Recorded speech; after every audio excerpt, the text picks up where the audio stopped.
Hello everyone, I am the storyteller and I am here to help you today. I know you use this video to fall asleep, so before that, like the video and subscribe to the channel. Also, where are you from and what time are you watching? Now get comfortable and relax.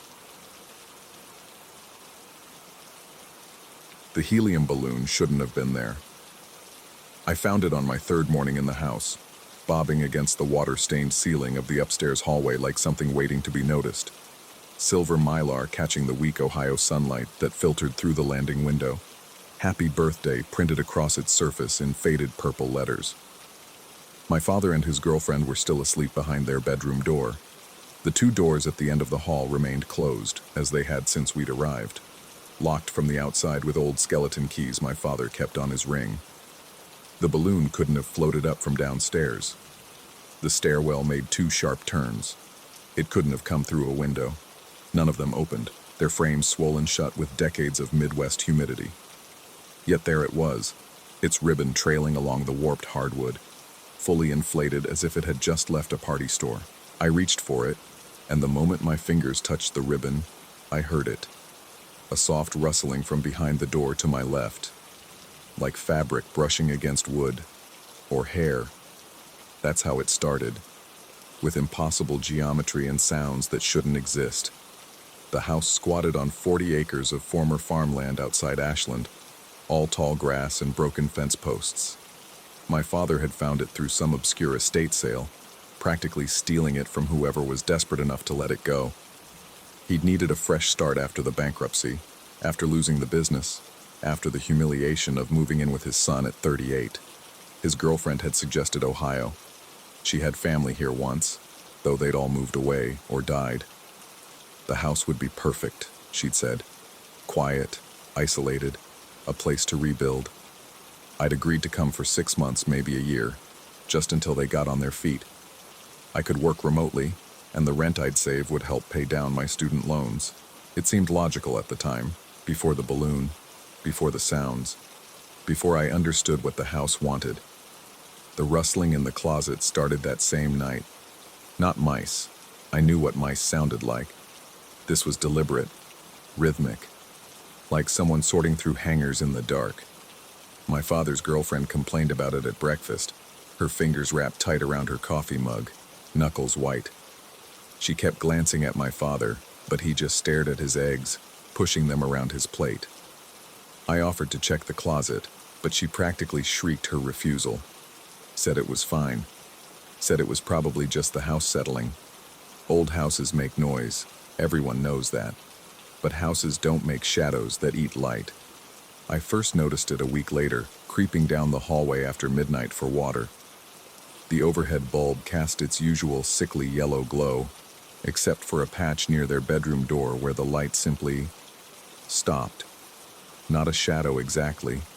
Shadows have edges, sources. This was an absence, a place where illumination died. I stood there, bare feet cold against the floor, watching the darkness pulse like something breathing. When I mentioned it the next morning, my father's girlfriend dropped her plate. It shattered against the linoleum, eggs and ceramics spreading like a crime scene. My father helped her clean it up, neither of them speaking, neither of them looking at me. That afternoon, she nailed a horseshoe above their door. The house didn't like that.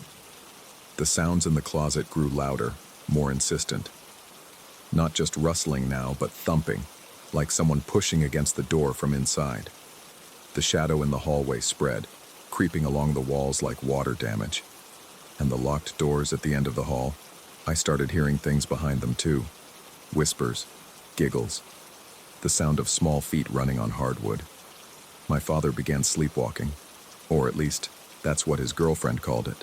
I'd find him standing in the hallway at 3, 4 in the morning, facing those locked doors. Just standing there, shoulders slumped, head tilted like he was listening. When I'd touch his arm, he'd jerk awake, confused, sometimes angry. He'd mutter about needing to check something, about someone waiting, but he could never explain who or what or why. Then came the night I found him sitting on the edge of his bed, gasping for air like he'd been underwater. His girlfriend was pressed against the headboard, blanket pulled up to her chin, eyes wide and glassy in the moonlight. When I asked what was wrong, my father grabbed my wrist hard enough to bruise. "Someone small," he wheezed. "Someone small needs me to stay." His girlfriend started sleeping on the couch after that. I tried to establish rules, boundaries, some kind of order against whatever was happening. Salt along the doorways and windowsills. I'd read about that somewhere. Keep the closet in their bedroom locked at all times. Never acknowledge the sounds directly. Never speak to them or about them when inside the house. It felt like negotiating with something vast and patient, and not entirely there. The house pushed back. I woke to find everything from my closet, clothes, shoes, boxes of old photos, piled in the center of my room. On top, positioned like a crown, sat my grandmother's porcelain doll, the one I'd packed carefully in bubble wrap and tucked into the furthest corner of the highest shelf. Its hair, honey blonde and impossibly long, was now tangled through a dozen wire hangers, knotted so tightly I had to cut it free with scissors. The doll's painted eyes seemed to follow me as I worked, and I could have sworn its rosebud mouth was curved in a different expression than I remembered. That's when I started keeping a knife under my pillow. My father grew thinner, grayer. He'd stand at the kitchen window for hours, staring at nothing, lips moving in silent conversation. His girlfriend stopped eating entirely, surviving on coffee and cigarettes she smoked on the front porch, as far from the house as she could get without actually leaving. We stopped talking about what was happening, stopped pretending things were normal. The house had won that battle. 2 months in, I woke to find my bedroom door open. Not unusual, the old latches barely held, except I'd wedged a chair under the knob before bed. The chair now sat neatly against the far wall.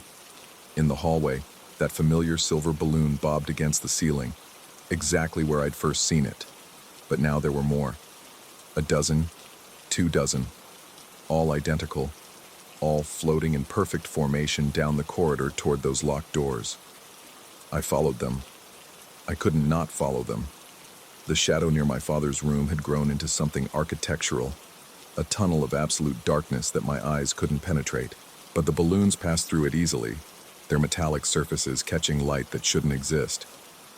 I stood at the threshold of that darkness, every instinct screaming at me to run, and heard my father's voice from somewhere inside. "I know what you want," he was saying. "I know, but I can't. Please, I can't."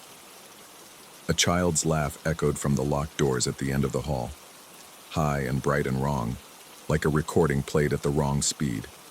The balloons began popping one by one, each burst followed by a sound like footsteps on the ceiling. Running, playing, getting closer. I grabbed my father's keys from the hook by his door. He'd stopped locking them away weeks ago, and approached those doors we'd never opened. My hands shook as I tried each skeleton key. Behind me, the darkness pulsed and spread, eating the light from the overhead bulb. The laughter grew louder, multiplied, became a chorus. The first door opened onto a nursery, dusty, abandoned, but perfectly preserved. Crib with yellowed sheets, rocking horse frozen mid-gallop, toys scattered across the floor like someone had just stopped playing. The walls were covered in crayon drawings, stick figures holding hands, smiling suns, and in every single one, a small figure with long yellow hair. The second door was worse. It was my room. Exactly my room. Same water stain on the ceiling, same creaky floorboard by the window, same view of the overgrown fields. But everything was wrong. The proportions were off, scaled for someone much smaller. Child-sized furniture, tiny clothes in the closet, and on the miniature bed, my grandmother's doll, its hair spread across the pillow like it was sleeping. I backed out, slammed the door, turned to run, and found my father standing behind me. His eyes were vacant, unfocused, and when he spoke, his voice was hollow. "She's been waiting so long," he said. "She just wants someone to play with, someone to stay." His girlfriend appeared at the top of the stairs, suitcase in hand. She looked at us, at the darkness writhing along the walls, at the doors I'd opened, and shook her head. Without a word, she left. We heard her car start, heard the gravel spray as she drove away. She knew. She'd always known. That was 3 weeks ago. My father doesn't leave his room anymore. He sits by the closet door, whispering to whoever's inside. Sometimes I hear whispers back. Sometimes I hear that child's laughter, and sometimes, worse, I hear nothing at all. Just the sound of breathing that isn't quite human. The house has stopped pretending. Doors open and close on their own. Shadows move independently of their sources. The balloon appears every morning, always in a different place, always watching. And those rooms I opened, I've looked inside them again. They change. Sometimes they're empty. Sometimes they're full of toys that weren't there before. Sometimes I see movement in the periphery, small and quick and wrong. I tried to leave yesterday, packed my car, made it to the end of the driveway, but the engine died, and when I looked in the rearview mirror, I saw her, the doll. Sitting in the back seat, head tilted, painted smile wider than it should be. Her hair was perfect again, golden and long, and wrapped around the steering wheel like she was holding me there. I'm back in the house now. The salt is gone from the doorways. It disappeared overnight, leaving only the faint outline of where it had been. My father has stopped eating entirely.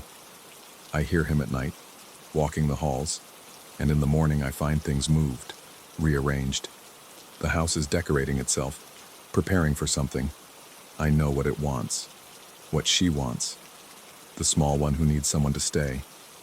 The worst part is, I'm starting to understand. Starting to hear what my father hears. Starting to see the logic in staying. Because maybe it's not the house that's wrong. Maybe it's us. Maybe we're the ones who don't belong, who disrupted something that was already here, already waiting.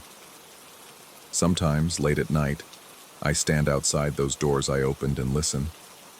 And sometimes, I swear I hear my own voice from inside, young and high and happy, calling out to play.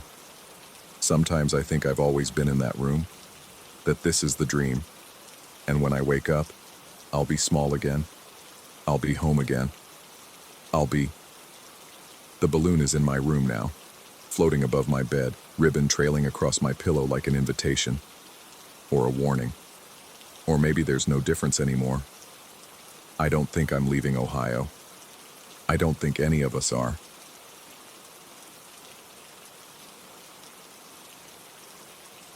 Story 2.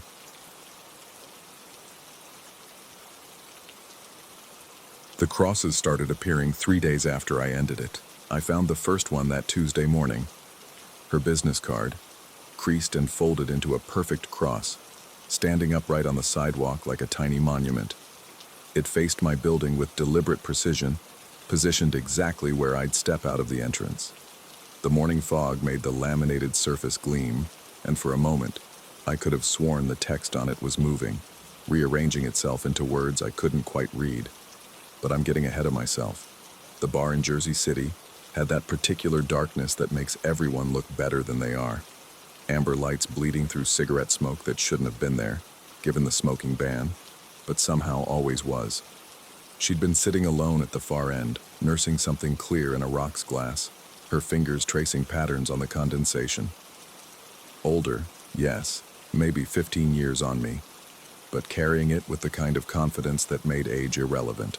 Her hair was silver-streaked black, cut sharp at the shoulders, and when she turned to look at me, her eyes held something I mistook for mystery, but should have recognized as hunger. We talked until the bar closed.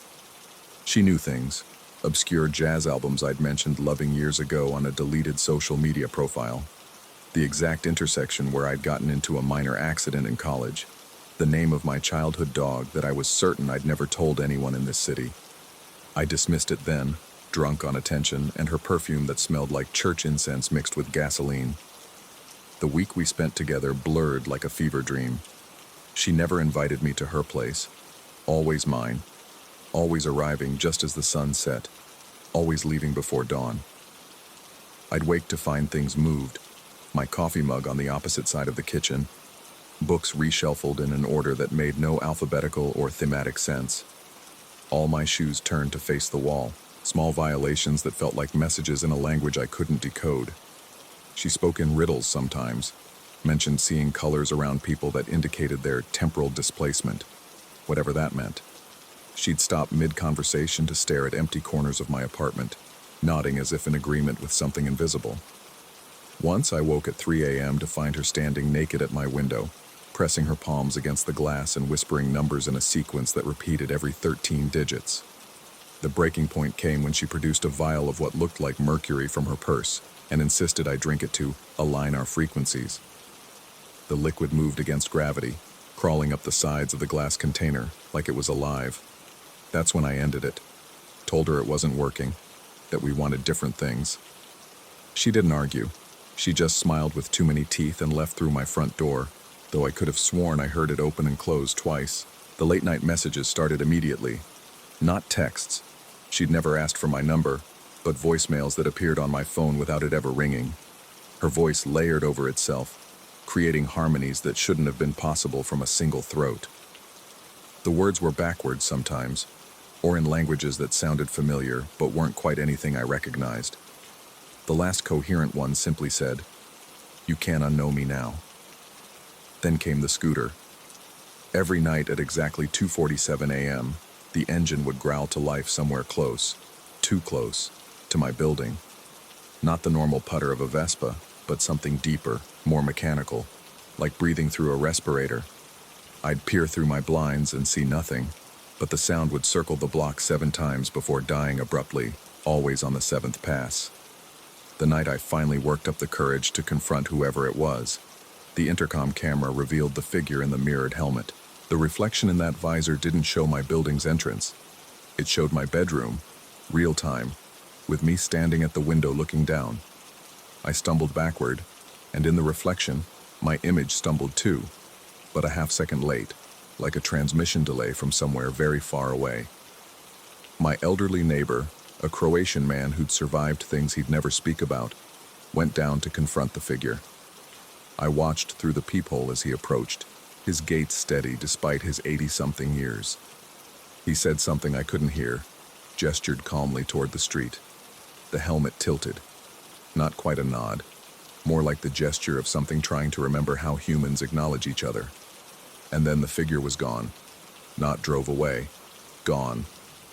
The scooter remained for exactly 3 seconds before it too vanished, leaving only a burn mark on the asphalt that looked like a symbol I'd seen her trace on my bathroom mirror in steam. The crosses multiplied after that. Every morning, more of her business cards folded into origami crucifixes, creating a path from the end of my block to my building's entrance.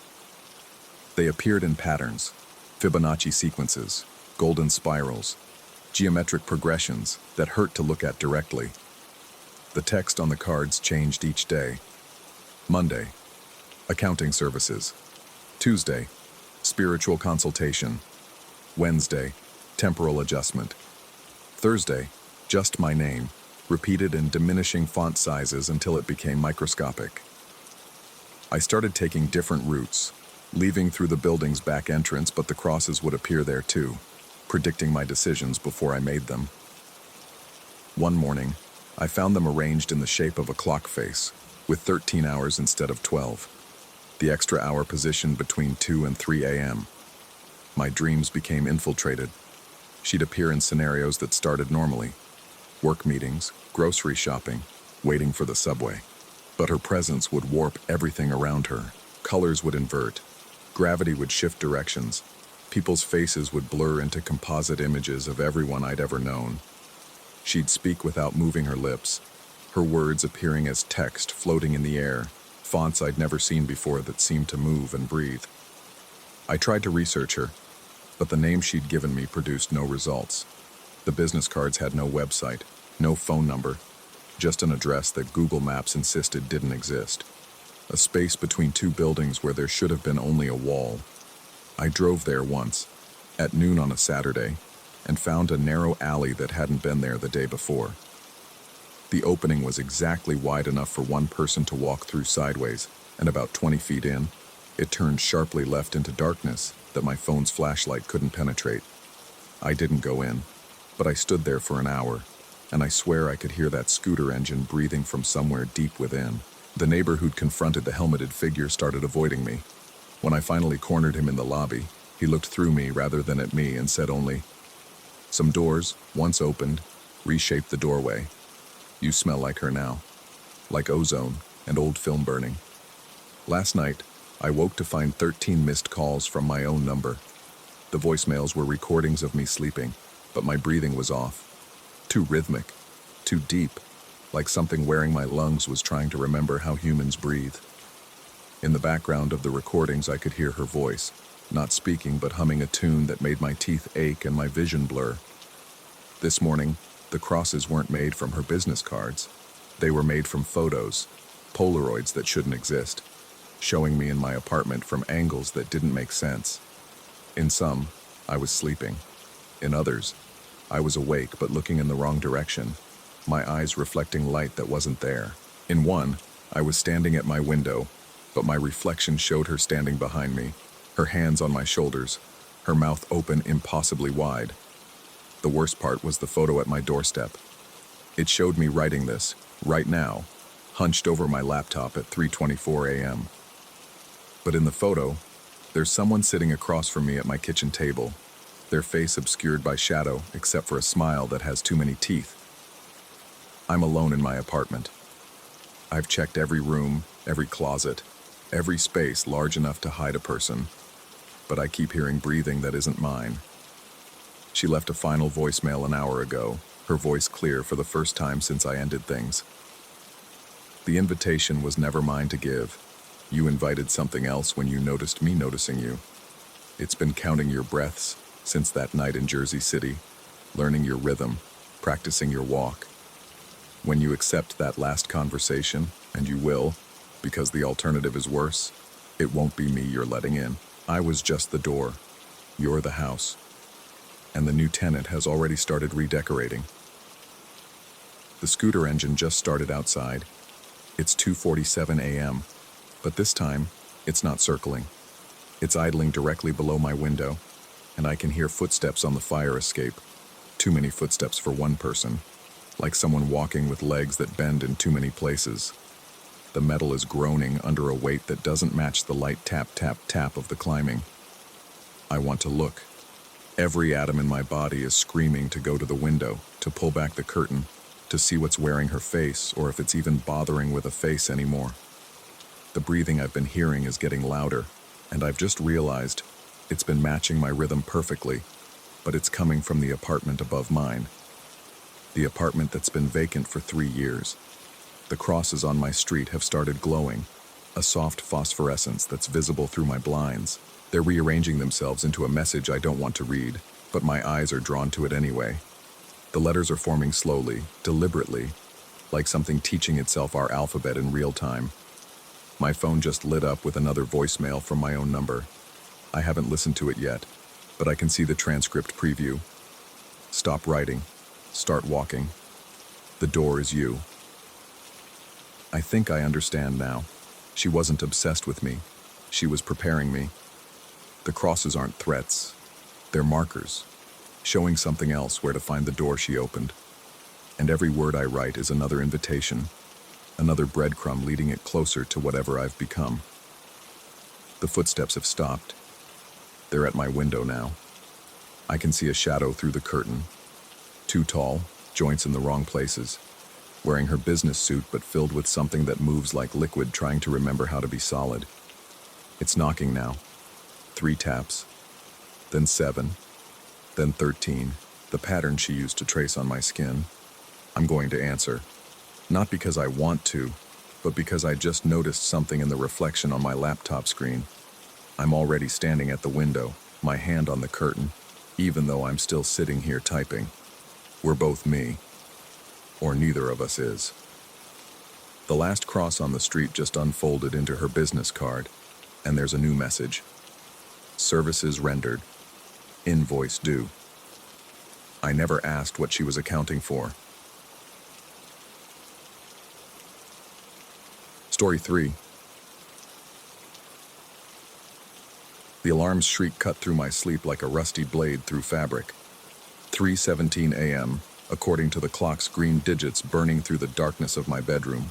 My Milwaukee townhouse had never betrayed me like this before. 5 years of living here, and the security system had been nothing but a silent sentinel. I grabbed the baseball bat from beside my nightstand, its aluminum cold against my palm, and descended the stairs. Each step should have creaked. The third and seventh always did, but tonight they were mute beneath my bare feet. The alarm continued its electronic wail, but underneath it lay something wrong. A vacuum where ambient sound should exist.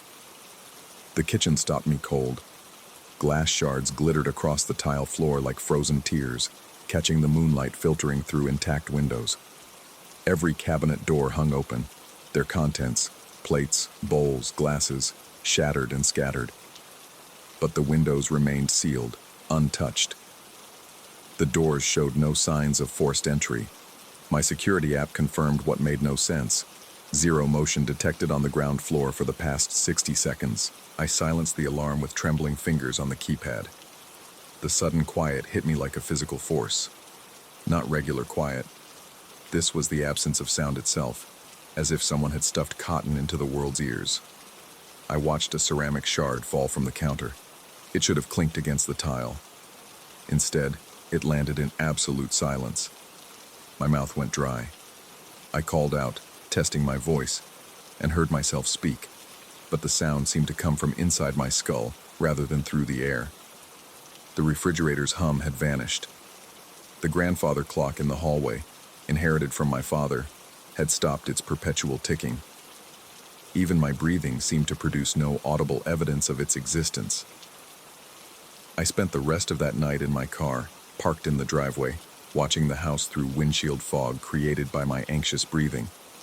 The next morning, I returned to find the mess exactly as I'd left it. In daylight, the destruction seemed almost surgical, nothing stolen, just opened and broken. I called the police, but they found no evidence of intrusion. The officer suggested stress, maybe sleepwalking. I didn't tell him about the silence. How could I explain that physics had taken a vacation in my kitchen? I spent the day cleaning, each piece of broken dishware lifted and deposited into trash bags without producing a single sound. By evening, I'd convinced myself it was a hallucination brought on by the job stress I'd been under. 60-hour weeks at the architectural firm downtown could scramble anyone's perception. But then it started happening regularly. I'd drop a pen at work. Silence. Knock over my coffee mug. Nothing. At first, it was only objects I touched directly. Within a week, it spread to anything falling within my vicinity. Coworkers began giving me strange looks when things would tumble from their desks near my cubicle without the expected clatter. The sounds always returned eventually. But when they did, they came from behind me. Always behind. A glass would fall in perfect silence. Then seconds later, I'd hear the shatter at my back. I'd spin around to find nothing there. No broken glass, no explanation. Just the echo of what should have been, displaced in space and time. I started documenting everything. Videos on my phone showed objects falling silently, but the playback contained normal sound. The phenomenon existed only in my direct experience, making me question my sanity with increasing frequency. Sleep became elusive.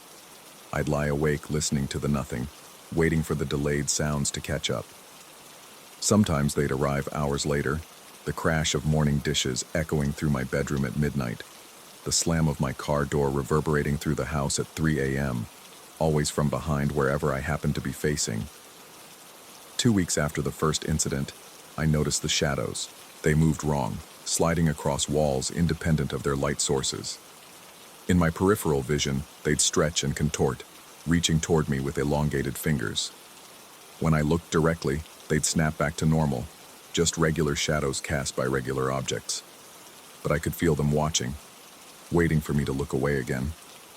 The house itself began to feel hostile. Rooms seemed to shift when I wasn't paying attention. The hallway to my bedroom would feel longer some nights, the stairs steeper. Doorways would seem narrower, forcing me to turn sideways to pass through openings I'd walked through normally for years. I considered moving out, but where would I go? The silence followed me everywhere now. At the grocery store, cans would fall from shelves in perfect quiet. At restaurants, dropped silverware would land without a sound, only to clang behind me moments later, startling other patrons who couldn't understand why I'd jumped at nothing. 3 weeks in, the whispers began. Not words exactly. More like the suggestion of conversation. the shape of speech without substance. They'd slide through the silence, always just beyond comprehension, always from behind. I'd catch fragments that almost made sense before they dissolved into meaningless syllables. My doctor prescribed anxiety medication. My therapist suggested stress leave from work. Neither helped. The pills made the shadows more active, and time off just gave me more hours to observe the wrongness spreading through my life. I installed cameras throughout the house, hoping to capture evidence that I wasn't losing my mind. The footage showed me moving through rooms, interacting with objects that fell silently. But in the playback, I looked wrong. My movement seemed jerky, unnatural, like a marionette with invisible strings. My face in the recordings wore expressions I didn't remember making, smiles that didn't reach my eyes, frowns that twisted into something else entirely. Worse were the moments when the cameras showed me standing perfectly still, staring at nothing, for hours at a time.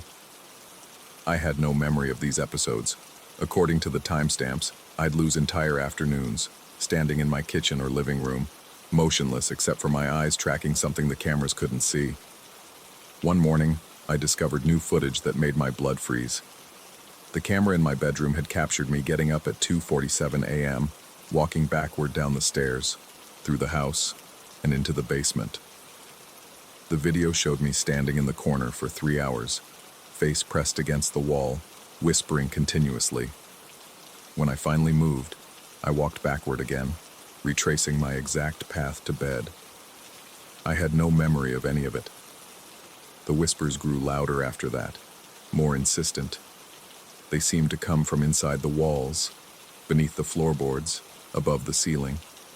Sometimes I'd understand a word or two, my name perhaps, or what sounded like remember or return, but context remained elusive, meaning just out of reach. I began finding notes in my own handwriting that I didn't remember writing.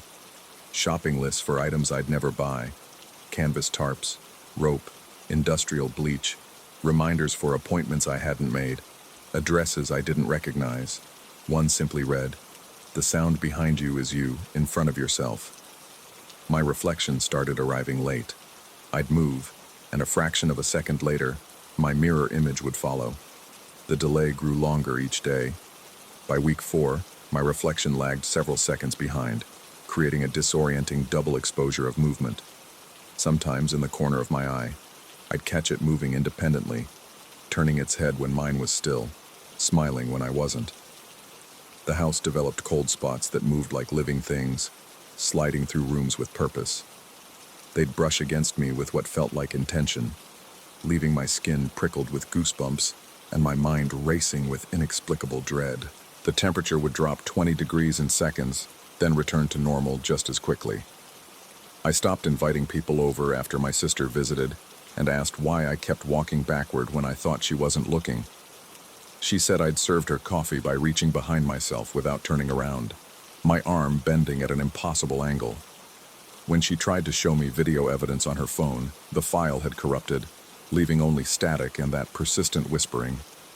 5 weeks after the first incident, I made a discovery that shattered what remained of my rational worldview. While cleaning the basement, a task I'd been avoiding, I found scratches on the concrete wall, hundreds of tally marks grouped in 5s, covering a section near the water heater. Above them, carved deep into the concrete, was a message in my handwriting, days since the sound stopped coming back. The most recent group had only 4 marks. That night, I experienced something new. The delayed sounds, the crashes and bangs that always came from behind, arrived before the actions that caused them. I heard glass shatter behind me, then watched myself knock a cup off the counter. The temporal sequence had inverted, effect preceding cause in a violation of basic causality. But what terrified me most was the realization that followed. If sounds could arrive before their sources, if effects could precede causes, then perhaps I wasn't experiencing a haunting or a breakdown. Perhaps I was experiencing time itself unraveling around me, with my consciousness caught between moments, existing simultaneously in the present and the echo of the present. The whispers grew clearer that night, and I finally understood what they'd been saying all along. They weren't coming from outside sources. They were my own voice, displaced in time like everything else, trying to warn myself about something I hadn't done yet but would, inevitably, because in whatever twisted reality I now inhabited, I already had. The next morning, I woke to find new damage in my kitchen. Cabinets opened, dishes shattered, everything exactly as it had been that first night. But this time the security footage showed the truth. I had done it myself, walking backward through my house at 3:17 a.m., methodically creating the destruction I'd discovered weeks ago. The loop was closing, or perhaps opening. I could no longer tell if I was moving forward through time or backward, if the sounds behind me were echoes of the past or warnings from the future. The shadows on the walls had started to look like my own silhouette, multiplied and overlapping, showing me in positions I hadn't taken yet but must, because I already had. I write this now, or did I write it before? As documentation, though I'm no longer sure for whom. The house is silent except for the whispers, which I now recognize as myself reading this account aloud, the words arriving before I've written them, the ending already determined before the beginning has begun. Tomorrow, or was it yesterday, I'll wake to the alarm at 3:17 a.m. I'll go downstairs to find the kitchen destroyed. I'll experience the silence for the first time again. But now I know the truth. The sound isn't delayed or displaced. It's waiting. Behind me, always behind me, is another version of myself, living these same moments in reverse. And when we finally meet, when the loop closes completely, I wonder which of us will continue forward and which will be pulled back through it all again. The whispers have stopped now, or perhaps they haven't started yet. In the silence that remains, I can hear something breathing behind me, matching my rhythm perfectly. I know better than to turn around. I've already seen what's there. It's me, walking backward through time, trying to undo what cannot be undone, forever chasing the sound that comes from behind, not realizing I am the sound. I am what follows. I am the thing I'm running from. The alarm will ring at 3:17 a.m. It always has. It always will. And I'll go downstairs to meet myself again, for the first time, forever.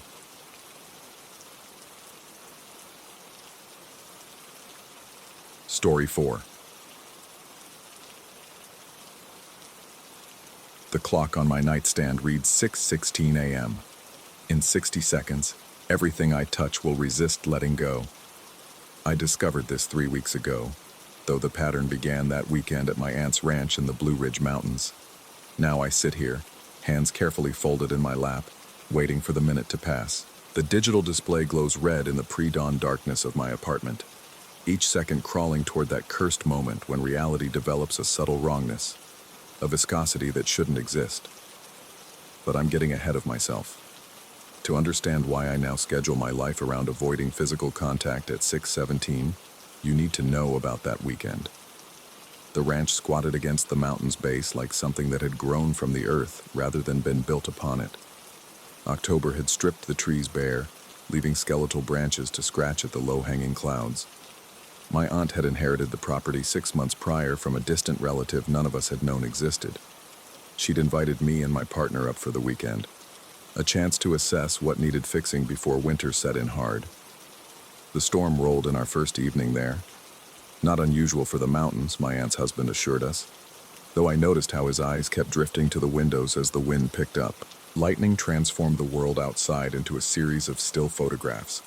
The swaying pines frozen mid-bend, rain suspended like crystal beads. I'd volunteered for the couch, giving my partner the guest room upstairs. The living room's picture window faced the dense woods, and I lay there watching the storm's violence paint shadows across the ceiling. The patio light buzzed and flickered with each lightning strike, casting an unstable amber glow across the rain-slicked deck. That's when I saw it. A silhouette pressed against the glass, palms flat against the window, fingers spread wide. The figure stood perfectly still despite the wind that bent trees nearly horizontal. In the stuttering light, I could make out no features, just the dark outline of a person who seemed to be measuring the dimensions of the room with their hands, sliding them slowly across the glass in deliberate patterns. My shout died in my throat, The figure didn't flee or fade. It simply wasn't there anymore, as if it had never been. No transition, no movement. One frame of the storm's strobe light show contained it. The next didn't. My aunt came downstairs, her husband behind her, both looking more irritated than concerned. I tried explaining what I'd seen, but the words sounded hollow even to me. My aunt's husband grabbed a flashlight and made a show of checking the deck, though we all knew the rain would have washed away any footprints. He suggested it might have been a trick of the light, shadows from the swaying trees. I didn't argue. What would have been the point? Sleep didn't come. I lay there watching that window, waiting for the silhouette to return, until gray dawn finally bled through the storm clouds.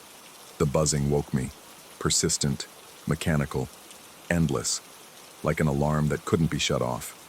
I'd finally dozed off sometime after sunrise, and now harsh afternoon light streamed through the picture window. The sound pulled me outside, still groggy, following its source. I found her slumped over the steering wheel of our car, unconscious, the horn blaring. The doors were locked from the inside. I pounded on the windows, shouted her name, but she didn't stir. My aunt called 911 while her husband searched for something to break the window. By the time we got her out, she'd been unconscious for who knows how long. Her skin felt cold, clammy, wrong somehow, like touching something that had been underwater too long. The paramedics said her vitals were stable, just unusually slow. They couldn't explain why she wouldn't wake up. I rode with her in the ambulance, holding her hand, noticing how her watch had stopped at 6:17. Digital display frozen, the colon between hours and minutes no longer blinking. When I mentioned this to the paramedic, he shrugged and continued checking her IV. She woke up in the hospital 3 hours later with no memory of leaving the house. No explanation for how she'd ended up locked in the car. The doctors ran tests, found nothing wrong. Dehydration, they suggested, though we all knew that didn't explain the locked doors or the stopped watch. We cut the weekend short. The drive home stretched longer than it should have. The mountains didn't want to let us go, it seemed. Each turn revealing another identical valley, another stretch of winding road. My partner slept in the passenger seat, occasionally muttering words I couldn't quite catch. I kept checking her watch, still frozen at 6:17. When I turned on the radio for company, static filled the car until I hit the scan button. It landed on a station playing old jazz, the kind with that hollow, distant quality of recordings from another era. According to the display, we were receiving 87. 3 FM, which shouldn't have existed. The FM band starts at 87. 9. I let it play anyway, preferring the impossible music to the weight of silence. That's when things began to stick. I reached for my coffee in the cup holder, and when I lifted it, the cup resisted for just a moment, less than a second, before releasing with a sensation like pulling apart two magnets. I told myself I'd imagined it, but then it happened with the gear shift, the turn signal. Even the steering wheel seemed to grip back when I adjusted my hands. By the time we reached the city limits, everything I touched at 6:17, I'd been checking the dashboard clock obsessively, held on for that brief, unsettling moment. Not enough to truly impede movement, just enough to know something was wrong with the fundamental way objects were supposed to behave. The phenomenon followed us home. Every morning and evening at 6:17, the physical world developed that strange adhesive quality. Door handles would stick to my palm, books would resist being pulled from shelves, even clothing would cling in ways that defied the properties of fabric. My partner didn't experience it. When I tried demonstrating, having her watch as I touched various objects at the appointed time, she saw nothing unusual. I began to wonder if the stress of that weekend had broken something in my mind. If this was how madness began, with small impossibilities that compound into complete disconnection from reality. But then other things started happening. I'd wake up at night to find my partner standing at our bedroom window, palms pressed against the glass in that same measuring gesture I'd seen at the ranch. When I called to her, she'd return to bed without acknowledging she'd been up at all. In the morning, she'd have no memory of it. The apartment developed cold spots that moved location each day. The television would turn on by itself, always to channels that shouldn't exist. Channel 0, Channel 1, Channel 6. 17. each time displaying nothing but static that seemed to contain patterns if you looked long enough, shapes that almost resolved into meaning before dissolving. I started keeping a journal, documenting every incident. The pages from 617 entries would stick together, requiring careful separation to avoid tearing. Even the ink seemed affected, taking longer to dry, leaving smudges that looked almost like that silhouette from the ranch when viewed at the right angle. Last week I tried an experiment. I set up a camera to record myself at 6:17 a.m., wanting objective proof of the sticking phenomenon.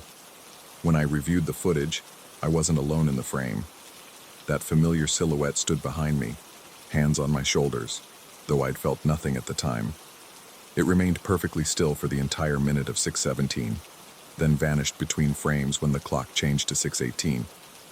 I showed the video to my partner. She said she saw only me, alone, touching objects normally. When I pointed to where the figure stood, she looked at me with an expression I'd never seen before. Not concern exactly, but something closer to recognition. As if she knew exactly what I was talking about but couldn't admit it. That night, I pretended to sleep while she got up again. This time, instead of going to the window, she stood over my side of the bed, staring down at me. In the darkness, I could barely make out her features, but her posture was wrong, too rigid, arms hanging at unnatural angles. She stood there for exactly 1 hour, from 5:17 to 6:17, before returning to her side of the bed. I haven't slept properly since. Yesterday, I drove back to the mountains alone. I needed to understand what had happened at that ranch, what we'd encountered or awakened. The roads seemed different in daylight without the storm, less hostile but somehow more alien. Trees grew at angles that hurt to perceive directly, and shadows fell in directions that didn't match the sun's position. The ranch was abandoned, not just empty. Abandoned for what looked like years. Dust covered every surface, windows were broken, and ivy had consumed half the structure. The picture window where I'd seen the silhouette was shattered, glass scattered across the rotting deck. I found my aunt's phone number in my contacts, but when I called, the number had been disconnected. Her social media profiles had vanished. Photos from that weekend still existed on my phone, but the metadata claimed they were taken in 1987. Decades before digital photography existed. Inside the ranch, carefully avoiding touching anything as 6:17 p.m. approached, I discovered something that made my blood crystallize. On the living room wall, someone had scratched the same message over and over, covering every available surface. They measure first, then they take your place.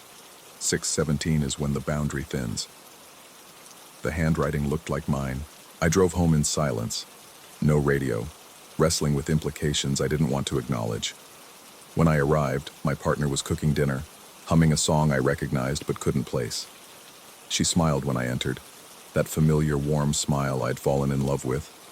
But her eyes remained cold, studying me with an intensity that made my skin crawl. She asked about my day. I told her I'd gone for a drive to clear my head. She nodded, returning to her cooking.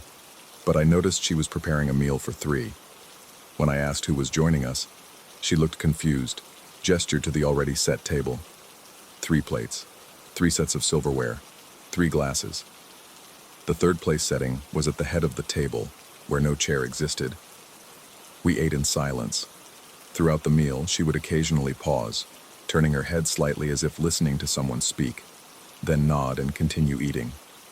Her watch, still frozen at 6:17, caught the light each time she moved. After dinner, she went to bed early. I've been sitting here since, watching the clock approach 6:17 a.m. again. 3 minutes now. I've decided to touch nothing during that minute, to remain perfectly still, hands folded, waiting for it to pass. But even now I can feel it, that presence from the ranch, standing somewhere just outside my peripheral vision, hands pressed against some invisible barrier, measuring, always measuring. My partner is up. I can hear her in the bedroom, though I know if I check, she'll appear to be asleep. The footsteps are too heavy anyway, more like someone learning to walk in an unfamiliar body. The sound stops directly behind my chair. 1 minute until 6:17. The air has thickened, taking on that adhesive quality I've grown to dread. Even breathing feels like drawing something viscous into my lungs. I want to turn around to confirm what stands behind me, but I know that would mean acknowledging it's real. As long as I don't look, I can pretend this is all delusion, stress-induced breakdown, anything but the truth. 30 seconds. The presence behind me shifts closer. I can smell it now. Ozone and old rain, the scent of distances that shouldn't be traveled. Something touches my shoulder, a pressure that isn't quite a hand because hands don't have that many fingers. 15 seconds. My partner appears in the doorway. She's smiling that cold smile again, her stopped watch glowing in the darkness. She mouths words I can't hear, or perhaps don't want to understand. Behind her, pressed against our apartment windows, I see silhouettes, dozens of them, all with their palms flat against the glass, measuring. 6:17. Everything adheres, not just objects now, but thoughts, moments, possibilities. I'm stuck in this second that refuses to end, watching my partner approach with movements that aren't quite human anymore. The thing behind me leans closer, whispering in a language that predates sound. They measure first, then they take your place. But what if they've already taken it? What if that's why everything sticks at 6:17? Not because I'm being pulled into their world, but because I'm trying to cling to one I've already lost. The clock changes to 6:18, the adhesion releases. My partner stands next to me now, her hand on my other shoulder. When I look up at her, her reflection in the window shows someone else entirely. Something else. She tells me it's time to stop fighting, that the measuring is almost complete. I want to argue, to insist this isn't real, but the words stick in my throat. Everything sticks now, even time itself, stretching each moment into an eternity of almost letting go. I understand now why her watch stopped at 6:17. It wasn't broken. It was marking when she ceased to be. And mine? I look down at my wrist, at the watch I don't remember putting on. The digital display glows with impossible clarity, 6:17, always 6:17. The boundary hasn't thinned. It's dissolved entirely, and I'm no longer certain which side I'm on, or if there ever were sides at all. The measuring continues, those patient hands against every window, calibrating the exact dimensions needed to complete the replacement. Tomorrow, I know I'll wake up and pretend none of this happened. I'll go through motions that feel increasingly foreign, touch things that stick for just a moment too long, and wonder if the person looking back from the mirror has always had that many fingers. But tonight, at least, I'm still aware enough to be afraid. The clock reads 6:16 again. It always does, eventually. 60 seconds until everything adheres. 59, 58. The counting continues, but I've stopped listening. There are more important measurements being taken now. Careful calculations of spaces between heartbeats, the exact weight of consciousness, the precise distance between what was and what's becoming. My partner squeezes my shoulder. Her touch doesn't stick anymore. I wish it would.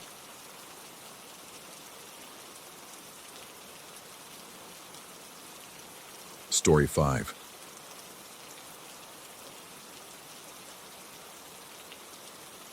The real estate agent never mentioned the cemetery.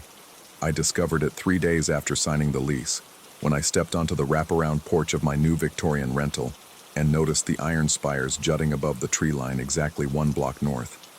The morning mist clung to those ornate peaks like cobwebs, and something about the way they pierced the gray sky made my coffee taste suddenly bitter. The house itself seemed pleased with my discomfort.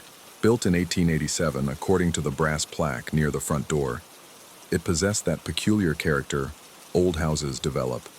Walls that settled at odd angles, floorboards that creaked in sequence as if invisible feet were following prescribed paths, and windows that somehow never seemed to let in quite enough light, even on the brightest days. I'd moved to Providence for the teaching position at the university, drawn by the promise of affordable housing and historic charm. What I found was a 3-story monument to architectural unease, with rooms that felt larger at night than during the day, and a basement that hummed with the sound of pipes that, according to my landlord, had been replaced just last spring. The cemetery made itself known gradually, the way a neighbor might, first with distant sounds that could have been wind, then with glimpses of movement that might have been shadows, and finally with the unmistakable sense that something was watching back when I peered through my bedroom window at night. My cat, a gray tabby I'd rescued 2 years earlier, noticed the cemetery before I did. On our second night in the house, I found him pressed against the living room window, pupils dilated to black coins, staring north towards something I couldn't see. His tail twitched with a nervous energy I'd never observed before, and when I called his name, he didn't respond. It was as if he'd tuned into a frequency I couldn't detect. The first figure appeared on a Thursday. I'd been grading papers at my desk when a flicker of movement caught my peripheral vision. Through the bare branches of the elm tree that separated my yard from the cemetery grounds, I glimpsed what looked like someone walking between the monuments. Nothing unusual about that. People visited graveyards during the day. But as I watched, trying to focus on the distant form, the figure seemed to dissolve like smoke when it moved behind a large mausoleum. I convinced myself I'd imagined it. Eye strain from too much close reading, maybe, or the way shadows played tricks in the late afternoon light. But over the following days, the figures became more frequent and more unsettling. They appeared only in the periphery of my vision, always moving, never quite solid enough to focus on directly. And they only came out after dusk. By the second week, I'd developed a routine of evening observation. I would make dinner, pour a glass of wine, and position myself at the kitchen window that offered the clearest view of the cemetery grounds.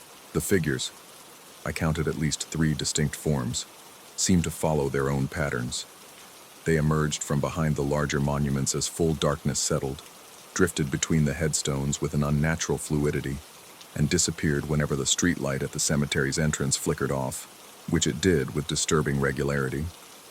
The streetlight bothered me more than the figures did.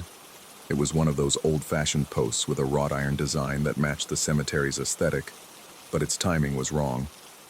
It didn't follow any pattern I could discern, sometimes staying lit for hours, other times blinking off just as I was trying to focus on something interesting happening among the graves, as if it knew when I was watching. My cat's behavior grew stranger. He'd taken to sitting in the hallway, directly in front of the full-length mirror I'd hung near the stairs, and staring at his reflection with an intensity that made my skin crawl. But when I looked over his shoulder at the mirror, something seemed off about what I saw. The reflection showed the cat, the hallway, me standing behind him, all normal enough. Yet there was a quality to the reflected space that felt different, as if I were looking into a room that was almost, but not quite, the one I was standing in. One evening, I crouched down beside the cat to get a better look at what was holding his attention. In the mirror, I could see both of us clearly, but the cat's reflection seemed to be looking at something just over my shoulder, something that wasn't there when I turned around. I reached out to touch the glass, and for a moment, my reflection's hand seemed to hesitate before matching the movement. The cat yowled, a sound I'd never heard him make before, high and keening like a siren, and bolted upstairs. I asked my neighbor about the cemetery the next day. She was an elderly woman who'd lived on the block for 40 years, tending a garden that somehow flourished despite the lack of direct sunlight. When I mentioned the walking figures, her expression tightened. "You don't want to pay too much attention to what goes on over there," she said, pruning shears pausing mid-cut, "especially at night." I pressed her for details, but she only shook her head and muttered something about the whole block being wrong somehow, like a photograph with the contrast turned too high. Other neighbors I attempted to engage were similarly evasive. The mailman hurried past my house without making eye contact. The grocery delivery driver always seemed nervous when he reached my porch, glancing frequently toward the cemetery as if expecting something to emerge from between the headstones. Eventually, I learned that the locals had their own name for my street. The Dead Block, not because of the cemetery, that had been there since the 1790s, and was considered part of the neighborhood's historic character. No, the reputation came from something else, something they were reluctant to discuss with outsiders. I preferred my own term for it, the block that looks back. Objects in my house began to migrate. Small things at first. My reading glasses turning up on the kitchen counter when I was certain I'd left them on the bedside table. My keys appearing in coat pockets I hadn't worn in weeks. I started keeping a mental inventory of where I placed things, but it didn't help. The house seemed to have its own ideas about organization. The migrations followed a pattern, though it took me weeks to recognize it. Items were always moved to corners, the northeast corner of rooms, specifically. My coffee mug would find its way to the corner of the kitchen counter. Books I'd been reading would appear on the corner shelf in the living room. Even my coat would slip off its usual hook and end up crumpled in the corner of the entryway. I tested the theory by deliberately placing a pen in the center of my desk before bed. By morning, it was in the northeast corner, balanced precisely on the edge where two walls met. The house was teaching me something, but I couldn't figure out what. My dreams began to change. I'd always been a sound sleeper, but now I found myself waking at the same time every night, 3:17 a.m. according to my bedside clock. In that strange state between sleep and waking, I could swear I heard footsteps in the hallway, but when I listened carefully, the sound seemed to be coming from inside the walls rather than from the floor. During these nocturnal episodes, the mirror at the end of the hall would catch moonlight and throw it back in strange patterns, creating shadows that moved independently of their sources. My cat would be there too, sitting motionless, watching his reflection with that same unsettling intensity. One night I decided to investigate. I crept down the hallway, bare feet silent on the old wooden floors, and positioned myself next to the cat. In the mirror I could see both of us, but the reflection of the hallway behind us was wrong. The wallpaper pattern was reversed, and there were doors that didn't exist in the real hallway, doors that seemed to lead to rooms I'd never seen. I reached out to touch my reflection, and this time I was certain. My reflected hand moved first, as if it were leading rather than following. The cat turned to look at me, not the real me, but my reflection, and meowed once, softly. In the mirror, I watched my reflected self smile, though I wasn't smiling.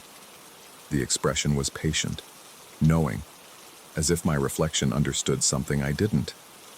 I stumbled backward, heart hammering, and when I looked at the mirror again, everything appeared normal. The next day, I called the landlord. I asked about the house's history, fishing for any information that might explain the odd occurrences. He was vague, but mentioned that the previous tenant had left suddenly, breaking his lease without explanation. Before that, the house had sat empty for nearly 2 years. Some houses just don't suit everyone, he said, and I could hear him choosing his words carefully. Old places have their own personalities. I asked about the tenant before that one, and the one before that.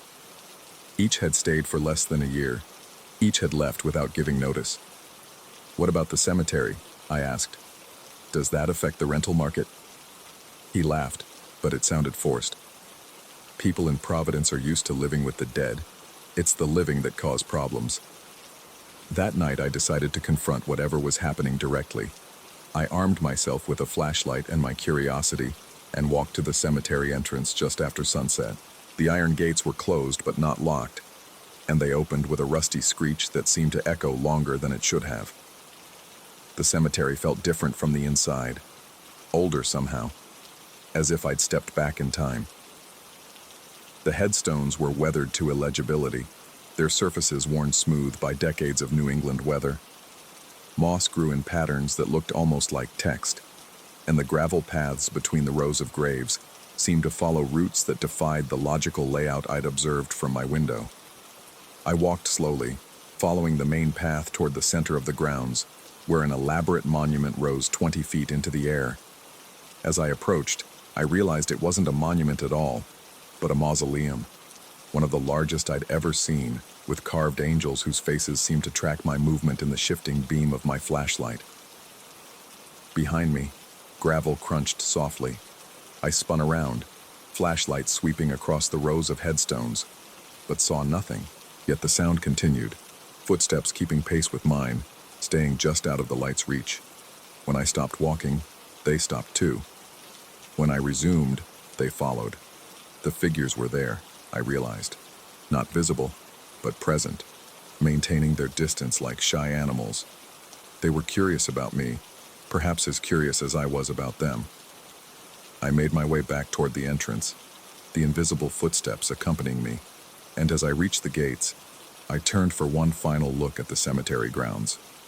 The beam of my flashlight swept across the headstones, the mausoleums, the carefully maintained paths, and for just a moment I could have sworn I saw shapes moving just beyond the reach of the light. Not threatening, but watchful. Waiting. The real revelation came 3 weeks later, during a late-night drive home from dinner with colleagues. I was approaching my street when my headlights illuminated the cemetery entrance, and what I saw made me slam on the brakes so hard that my car skidded to a stop in the middle of the intersection. For perhaps 5 seconds, no more, the headlights had penetrated the cemetery grounds completely. But instead of revealing the familiar landscape of headstones and monuments, the beams had shown me nothing. Not darkness, but void. A perfect black emptiness where the cemetery should have been, as if the light itself was being absorbed by something that refused to let itself be seen. No grass, no graves, no pathways, nothing. Just absence, profound and absolute. Then my headlights shifted as the car settled, and suddenly the cemetery was back. Normal, solid, real. Headstones catching the light, the angel-topped mausoleum casting its familiar shadow, everything exactly as it should be. I sat in my idling car for 10 minutes, staring at the cemetery, willing my headlights to reveal that impossible void again. But the grounds remained stubbornly, solidly present. When I finally pulled into my driveway, my hands were shaking. My cat was waiting for me in the hallway, positioned in front of the mirror. This time, when I looked at our reflections, I didn't focus on the details that were wrong. Instead, I tried to see the bigger picture, to understand what the mirror was trying to show me. The reflected hallway wasn't just reversed, it was deeper. The walls extended further back than they should have, creating a space that couldn't exist within the physical dimensions of my house. And in that extra depth, in the shadows beyond where my real hallway ended, I could see them. The figures from the cemetery. They stood in the mirror space, patient and still, watching me with an attention that felt almost gentle. They weren't trapped in the reflection, I realized. They were using it, the way someone might use a window to look into a room they couldn't enter. My reflection waved at them. I wasn't waving. My physical hand remained at my side, but my reflected hand moved in a slow, deliberate gesture of acknowledgement. The figures in the mirror depth responded with their own subtle movements, nods and raised hands. A silent greeting between spaces that existed side by side but never quite touched. I understood then that the cemetery void my headlights had revealed wasn't an absence. It was a threshold. The black space was where the visible world ended and something else began. A place where the figures could exist without the constraints of light and shadow, substance and space. My house wasn't just near the cemetery. It was connected to it, part of the same system of doors and thresholds and in-between places. The objects that migrated to corners were being moved by residents I couldn't see. Inhabitants who shared my space without occupying it, the block that looks back. I continue to live in the Victorian house, though I understand now that I'm not its only occupant. My cat has made peace with his reflection, often carrying on what seem like conversations with the figures in the mirror depth. Objects still migrate to corners, but I've learned to appreciate the tidiness of it. At night, I watch the cemetery grounds from my kitchen window, and sometimes I can see the figures moving between the monuments. They acknowledge me now with small waves or nods, and I return the gestures. We're neighbors, of a sort. I've stopped trying to understand the nature of the void my headlights revealed. Some thresholds are meant to remain mysterious. Some questions are more comfortable left unanswered. But late at night, when I catch glimpses of myself in the hallway mirror, I sometimes wonder, which side of the glass am I really on? Which version of me is the reflection? The house settles around me with its familiar creaks and sighs, and I choose not to look too closely at the answer. After all, there are some truths that are safer left in the shadows. Some blocks are meant to look back.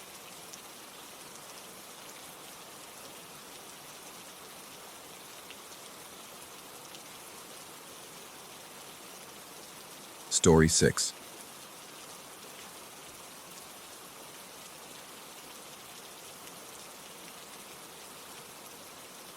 The chain shouldn't have been that fragile. I'd been living in the old recording studio for 3 months, subletting from a musician who'd moved to Nashville. The place had character, Exposed brick walls, hardwood floors that creaked symphonies underfoot, and that vintage ceiling fan that had probably been spinning since the 70s. The rent was cheap enough for my graduate student budget, and the soundproofing meant I could work on my thesis late into the night without disturbing anyone. That Tuesday evening in October, I was reaching for the pull chain when my knuckles grazed it harder than intended. The metal links caught around the light socket with a soft clink, and suddenly my small studio apartment plunged into absolute darkness. Not the gentle darkness of evening settling in, but the suffocating black of a cave, the kind that makes your pupils dilate until they ache. I stood there on the mattress, my arm still extended toward where the chain had been, feeling foolish. The mattress was on the floor. I hadn't bothered with a bed frame yet, and it sagged under my weight as I shifted my balance. My bare feet pressed into the worn cotton sheets, seeking stability in a world that had suddenly become tactile rather than visual. The silence was different too. In daylight, the studio maintained a comfortable ambient noise, the hum of the refrigerator, the distant rumble of the L train, the muffled sounds of life from the units above and below. But now, in this complete darkness, every sound seemed amplified and distinct. My breathing, the flutter of my heart, the settling of old wood. And then, from the direction of my closet, came the unmistakable sound of the sliding door track.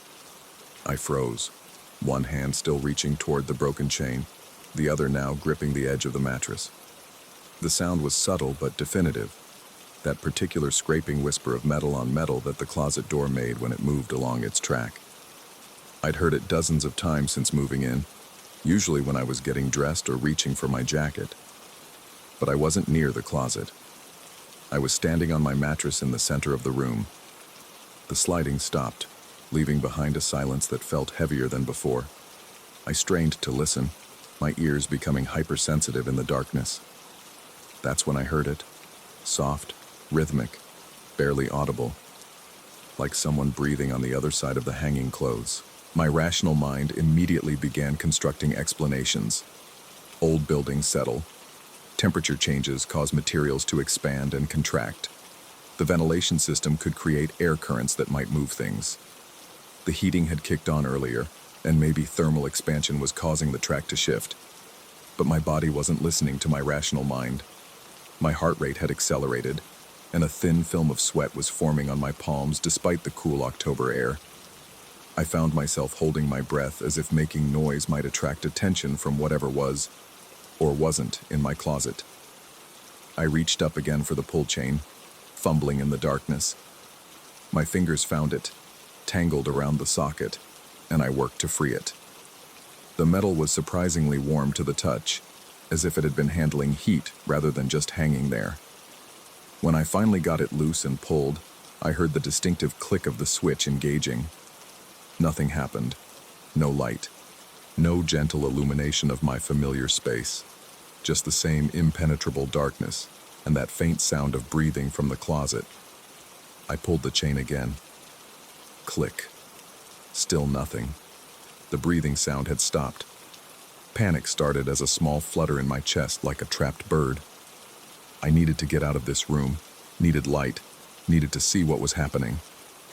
I climbed down from the mattress, my feet touching the cold hardwood floor, and began moving toward where I remembered the door to be. In the darkness, the geography of my own apartment had become foreign. The distance between my bed and the door seemed to stretch, and twice I had to stop and reorient myself when my outstretched hands met walls instead of the doorframe I was seeking. My fingers traced along the exposed brick, feeling the rough mortar between the blocks, following it like a lifeline toward what I hoped was the exit. When I finally reached the door and stepped into the hallway, the fluorescent light there seemed blindingly bright. I stood blinking, my eyes watering from the sudden transition. The normal sounds of the building, a television somewhere above, the building's heating system, the distant sounds of traffic, all rushed back like a tide of normalcy. I looked back toward my apartment door, which stood open, revealing nothing but that wall of impenetrable darkness. From here, with the hallway light behind me, I couldn't see anything inside the room. It was as if the light simply refused to penetrate that space. Taking a deep breath, I grabbed a small flashlight from the kitchen counter, something I'd kept there since moving in, thinking I'd never need it, and returned to the room. The beam cut through the darkness, illuminating familiar objects rendered strange by context. My desk with its neat stacks of research papers, the guitar leaning against the wall, the small refrigerator humming quietly in the corner. Everything exactly where it should be, exactly as I'd left it, except the closet. The sliding door, which I always kept completely closed, was now open about 2 inches. Not enough to see inside, just enough to create a vertical slash of deeper darkness within the darkness, and the metal clothes bar inside was swaying gently, as if someone had just brushed past the hanging clothes. I approached slowly, the flashlight beam dancing with the slight tremor in my hand. The metal track showed no obvious signs of damage or displacement. The door moved smoothly when I tested it, sliding open and closed with the same familiar scraping sound I'd heard earlier. Inside, my clothes hung exactly as I'd left them. Jeans, t-shirts, the one good shirt I wore to conferences. My winter coat at the far end. Nothing disturbed, nothing out of place. I pushed the clothes aside, checking the back wall of the closet. Solid plaster, painted white, with no cracks or gaps. But as I moved the clothes, they swayed in a way that seemed excessive for the gentle pressure I'd applied. And when I let them settle back into place, they continued swaying for several seconds longer than they should have. I closed the closet door firmly and returned to the ceiling fan. In the flashlight beam, I could see that the chain had somehow rewound itself around the socket in a complex series of loops. It took me several minutes to untangle it, during which time I became increasingly aware of the silence behind me. Not the normal quiet of an empty room, but an expectant silence, as if something was waiting. When I finally freed the chain and pulled it, the light flickered once and then steadied, flooding the room with warm yellow illumination. I looked around, half expecting to see something out of place, some evidence of an intruder or explanation for what I'd experienced. Everything looked normal, completely, perfectly normal. I told myself it had been a moment of disorientation brought on by the sudden darkness, a combination of stress from my thesis work, too much caffeine, and the power of suggestion. Old buildings make odd sounds. Objects settle and shift. Memory can play tricks, especially in moments of stress or fear. But as I prepared for bed that night, I found myself avoiding looking toward the closet. And when I finally did glance in that direction, I could have sworn the door had moved another inch. I got up and checked it. Firmly closed. I pushed against it to make sure the track was properly seated. It didn't budge. Lying back down, I stared at the ceiling fan slowly rotating above me. The pull chain swayed gently in the breeze it created, a hypnotic pendulum motion. I must have watched it for an hour before I finally fell asleep. I woke up at 3:17 a.m. to the sound of the closet door sliding open. This time I didn't move. I lay perfectly still listening. The door had opened wider than before. I could tell by the duration of the scraping sound. And then came the breathing again, more distinct now, as if someone was standing just inside the closet, partially concealed by my hanging clothes. The breathing was too measured to be accidental air movement, too rhythmic to be a mechanical sound. In, out, patient and steady, like someone trying very hard to be quiet. I reached slowly for the flashlight on my nightstand, trying not to make any sound that might indicate I was awake. My fingers closed around the metal cylinder, and I clicked it on, swinging the beam toward the closet in one quick motion. The door was closed, completely, perfectly closed, exactly as I'd left it. But the breathing sound continued for another 3 seconds before fading away. I kept the flashlight on for the rest of the night, sweeping it around the room every few minutes, checking the closet door, looking for any sign of movement or change. Nothing. The door remained closed. The closed bar was still. The room was exactly as it should be, except for the breathing, which I heard twice more before dawn.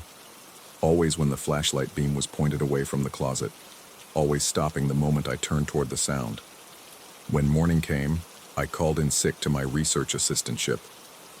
I spent the day trying to find rational explanations, researching everything from building settlement to auditory hallucinations brought on by stress. I checked the closet obsessively, measuring the door's position, looking for any mechanism that might cause it to move. I found nothing. That evening, I considered staying somewhere else. The university had counseling services, and part of me wondered if I should talk to someone about what I was experiencing. Sleep deprivation could cause hallucinations. Stress could manifest in strange ways. Maybe I was having some kind of breakdown brought on by the pressures of graduate school. But another part of me, a part that was growing stronger as the day progressed, insisted that what I was experiencing was real. The sounds were too consistent, too specific to be random hallucinations. And there was something else, something I couldn't quite articulate, a sense of presence that seemed to intensify whenever I was in the room. As night fell, I made a decision. I would stay awake and observe. I would document everything, approach it like the researcher I was training to become. If this was psychological, then systematic observation might help me understand what was triggering these experiences. If it was something else, I didn't want to finish that thought. I positioned myself on the mattress with a notebook, pen, and flashlight. The overhead light stayed on. I would not allow myself to be trapped in darkness again. At 11:43 p.m., the light bulb burnt out. Not the dramatic pop and flash of a bulb blowing, but a gradual dimming, as if someone was slowly turning down a rheostat. Within 30 seconds, I was back in that familiar suffocating darkness, and immediately, I heard the closet door begin to slide open. This time I didn't reach for the flashlight. I sat perfectly still and listened. The door opened wider than before, much wider. I could hear the soft whisper of fabric as something moved among my hanging clothes. Not the random sway of garments in a breeze, but the purposeful displacement of someone moving through them. The breathing was clear now, close enough that I could distinguish the intake from the exhale, could hear the slight whistle of air through what might have been a nose or partially closed lips. And then, cutting through the darkness with terrible clarity, came the sound of footsteps on my hardwood floor. Not the creaking of old boards settling, but the distinct pressure and release of weight moving across the room. Slow, careful steps, as if someone was trying to move quietly, but couldn't quite eliminate the sound entirely. The footsteps moved from the closet toward my mattress. I gripped the flashlight but didn't turn it on. Some primitive part of my brain had decided that as long as I couldn't see what was making the sounds, it couldn't see me either. A child's logic, but it was all I had. The footsteps stopped about 3 feet from the edge of my mattress. The breathing was right there now, close enough that I should have felt air movement on my skin, close enough that the sound had a quality of immediate presence that no hallucination could replicate. I waited, every muscle in my body tense for whatever was going to happen next. Nothing happened. The breathing continued, steady and patient. The presence remained, so tangible I could almost feel it pressing against the darkness. But nothing touched me. Nothing spoke. Nothing moved closer. We waited there together, me and whatever shared the darkness with me, in a strange, terrible equilibrium. I don't know how long we remained like that. Time had become meaningless in the absolute dark. Finally, the breathing began to fade, not moving away, but diminishing, as if whoever was there was slowly disappearing rather than leaving. The footsteps resumed, retracing their path back toward the closet. I heard my clothes rustle as something moved among them. Then the soft scrape of the closet door sliding closed. Silence. I turned on the flashlight. The room was empty, exactly as it should be. The closet door was closed. I got up and checked it, firmly seated in its track, impossible to open without deliberate effort. I left the apartment that night and stayed at the university library until it opened the next morning. When I returned, everything was normal. The light bulb worked perfectly. The closet remained closed throughout the day, but I knew with absolute certainty that when darkness fell again, I would not be alone in that room. The question that haunted me as I sat in the library's fluorescent brightness wasn't whether what I'd experienced was real. It was whether it had always been there, waiting in the darkness, and I'd simply never been still enough in the silence to hear it breathing. Some presences, I was learning, don't need to be seen to be felt, and some realities exist only in the spaces between what we know and what we fear to discover. The studio apartment is still available for subletting. The rent is very reasonable. The musician never asked why I broke the lease so suddenly, and I never offered an explanation. I simply told him that the place had too much character for my taste. Some truths are too specific to be believed, too personal to be shared.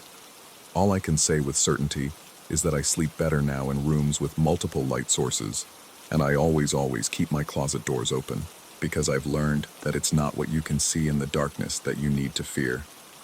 It's what can see you.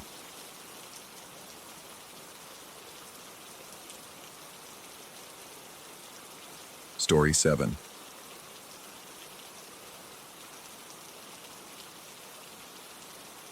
The first thing you need to understand about 14,000-foot peaks is that they don't forgive mistakes. The second thing is that sometimes, when you're up there, where the air thins to nothing and the world drops away beneath your boots, something watches you back. We'd started the climb before dawn, headlamps cutting weak cones through the darkness as we picked our way up the boulder field. My climbing partner, let's call him Jay, had been unusually quiet during the ascent, which should have been my first warning. Jay never stayed quiet for long, especially not when the altitude started getting to him, but I was focused on my own breathing, on the rhythm of step, rest, step that keeps you moving when your lungs are screaming for oxygen that isn't there. By the time we reached the summit, the morning sun had painted the surrounding peaks in shades of gold and crimson. The view stretched endlessly in every direction, ridge after ridge of Colorado's backbone disappearing into blue distance. We took our photos, ate our summit snacks, signed the register. Standard stuff. The kind of moment that's supposed to make all the suffering worthwhile. The descent started normally enough. We retraced our route down the talus field, boots finding purchase on loose rock that shifted and clattered with each step. But somewhere around 12,000 feet, the weather began to change. What had been a few scattered clouds in the morning evolved into something heavier, more ominous. The temperature dropped with startling suddenness, and the wind picked up, carrying with it the metallic scent of approaching storm. That's when we hit the cloud. It rolled up the valley like a living thing, gray-white tendrils reaching ahead of the main mass to test the terrain. One moment we could see the entire route spread out below us. The next, we were enveloped in a world gone white. Visibility dropped to maybe 10 feet in any direction. The familiar landmarks, the distinctive rock formation that marked the turn, the cairns that guided the way, all vanished as if they had never existed. Jay stopped ahead of me, his figure barely visible through the mist. When he turned back, his face looked strange, unfocused. "Which way?" he asked, and his voice sounded muffled, distant despite the fact that he stood less than arm's length away. I checked my compass, though the reading seemed to shift even as I watched. The needle wavered between directions, as if it couldn't decide which way was north. "This way," I said, pointing toward what I thought was the correct ridge. "We need to stay on the main ridgeline." But the cloud had disoriented us more than I'd realized. What looked like the obvious route down turned out to be a false ridge, leading us away from our intended path and into unfamiliar territory. By the time we realized our mistake, we were deep in an unknown valley, and the weather had turned truly vicious. The rain started as scattered drops, then transformed into something harder, more aggressive. Each droplet felt like a tiny steel pellet striking exposed skin. The wind howled through the peaks with a sound that seemed almost alive, almost intentional. And beneath it all was another sound, a low humming that seemed to emanate from the rock itself. That's when I tried the emergency radio. The device crackled to life with a burst of static so loud it made both of us jump. I held it close to my mouth and shouted over the wind, giving our approximate location and requesting guidance back to the main trail. For long seconds, there was nothing but white noise and the drum of rain on granite. Then a voice cut through the static. Not the crisp, professional tone of search and rescue, but something rougher, older. The words were barely distinguishable through the interference. Descend until you find running water. That was it. No acknowledgement of our location. No request for additional information. Just that single instruction delivered in a voice that sounded like it was coming from somewhere much farther away than any radio tower had a right to reach. Jay looked at me with an expression I couldn't quite read. Did that sound right to you? Before I could answer, the thunder started. Lightning doesn't give you much warning in the mountains. The thunder follows so closely that you can almost feel the electrical charge in the air before the sound hits. But this was different. The intervals between flash and crash seemed to follow a pattern, a rhythm that was too regular to be natural. Like someone or something was counting. 1 Mississippi, 2 Mississippi, 3 Mississippi, crash, 1 Mississippi, 2 Mississippi, crash, 1 Mississippi, crash. We ran. Down through the unfamiliar valley we stumbled, following game trails and watercourses, our boots slipping on wet rock and sending loose stones clattering into the void below. The rain had soaked through every layer of our gear, and the cold was starting to seep into our bones. But worse than the physical discomfort was the growing sense that we weren't alone in this strange valley. It started as a feeling more than anything concrete. The sensation of being observed, of movement in the peripheral vision that vanished when you turned to look directly. The mist played tricks with depth perception, making distant objects seem close and near objects disappear entirely. But there was something else. Something that made the hair on the back of my neck stand up, despite the rational part of my mind insisting it was just the storm and the altitude and the stress of being lost. Shadows moved wrong in the cloud. They shifted independently of their sources, sliding across the wet rock like they were alive. And the sound that had started as a low humming seemed to be following us, staying just at the edge of hearing, but never quite going away. The glacial lake appeared suddenly, a black mirror reflecting nothing in the gray world around it. The water was perfectly still despite the wind, its surface so dark it might have been a hole in the earth rather than a body of water. We stood at its edge, both of us breathing hard, both of us staring at our reflections in that obsidian surface. "This isn't right," Jay said, and his voice sounded hollow, echoes bouncing strangely off the surrounding rock walls. "This lake shouldn't be here." He was right, of course. I'd studied the topographic maps extensively during trip planning. There was no glacial lake marked in this area, no body of water of this size anywhere in the vicinity of our intended route. But there it was, unmistakably real, unmistakably wrong. That's when I noticed our reflections weren't quite right either. The faces looking back at us from the black water seemed subtly different, features slightly askew, expressions that didn't quite match what we were actually doing. When I raised my hand to test the effect, my reflection seemed to hesitate a split second before following the motion. Jay's reflection appeared to be looking at something off to the side, even though Jay himself was staring directly down at the water. "We need to keep moving," I said, stepping back from the lake's edge. The wrongness of the place was settling into my bones like the cold, making every instinct scream that we should be anywhere else but here. The trail away from the lake, if it could be called a trail, was barely visible through the mist and rain. It wound through dense forest where every tree seemed positioned to catch and channel the storm's electrical fury. The trunks were scarred and blackened from repeated lightning strikes, and more than once I caught myself thinking that they looked less like trees and more like massive antennas, conducting some invisible signal between the earth and sky. 5 hours. That's how long it took us to cover ground that should have taken 2 hours at most. Every step forward felt like we were walking deeper into something we didn't understand, something that was actively working to keep us lost. The forest seemed to shift around us, paths appearing and disappearing, familiar landmarks becoming alien the moment we passed them. Jay started talking to himself somewhere during the 3rd hour. Not loudly, just a constant murmur of words I couldn't quite make out. When I asked him what he was saying, he looked at me with wide, unfocused eyes and insisted he hadn't been saying anything at all. But I could still hear it, that low muttering that sounded almost like a prayer, almost like an incantation. The feeling of being watched intensified as the day wore on. Movement in the peripheral vision became more frequent, more bold. Something was pacing us through the trees, staying just out of sight but never quite falling behind. I caught glimpses of it sometimes, a darker shadow among shadows, a suggestion of form that vanished the moment I tried to focus on it. But it was the trees themselves that bothered me most. Every single one looked like it was waiting for something. Their branches reached out over the trail in configurations that seemed too purposeful to be accidental, creating a canopy that felt more like a web than natural growth. And the scarring on their trunks, those black, twisted marks from lightning strikes, began to look less random the more I studied them. They looked like symbols, like writing, like something was using the trees to communicate, burning messages into the bark with pure electrical fury. Messages in a language I couldn't read but somehow understood on a level deeper than conscious thought. They were warnings, or invitations, or maybe both at once.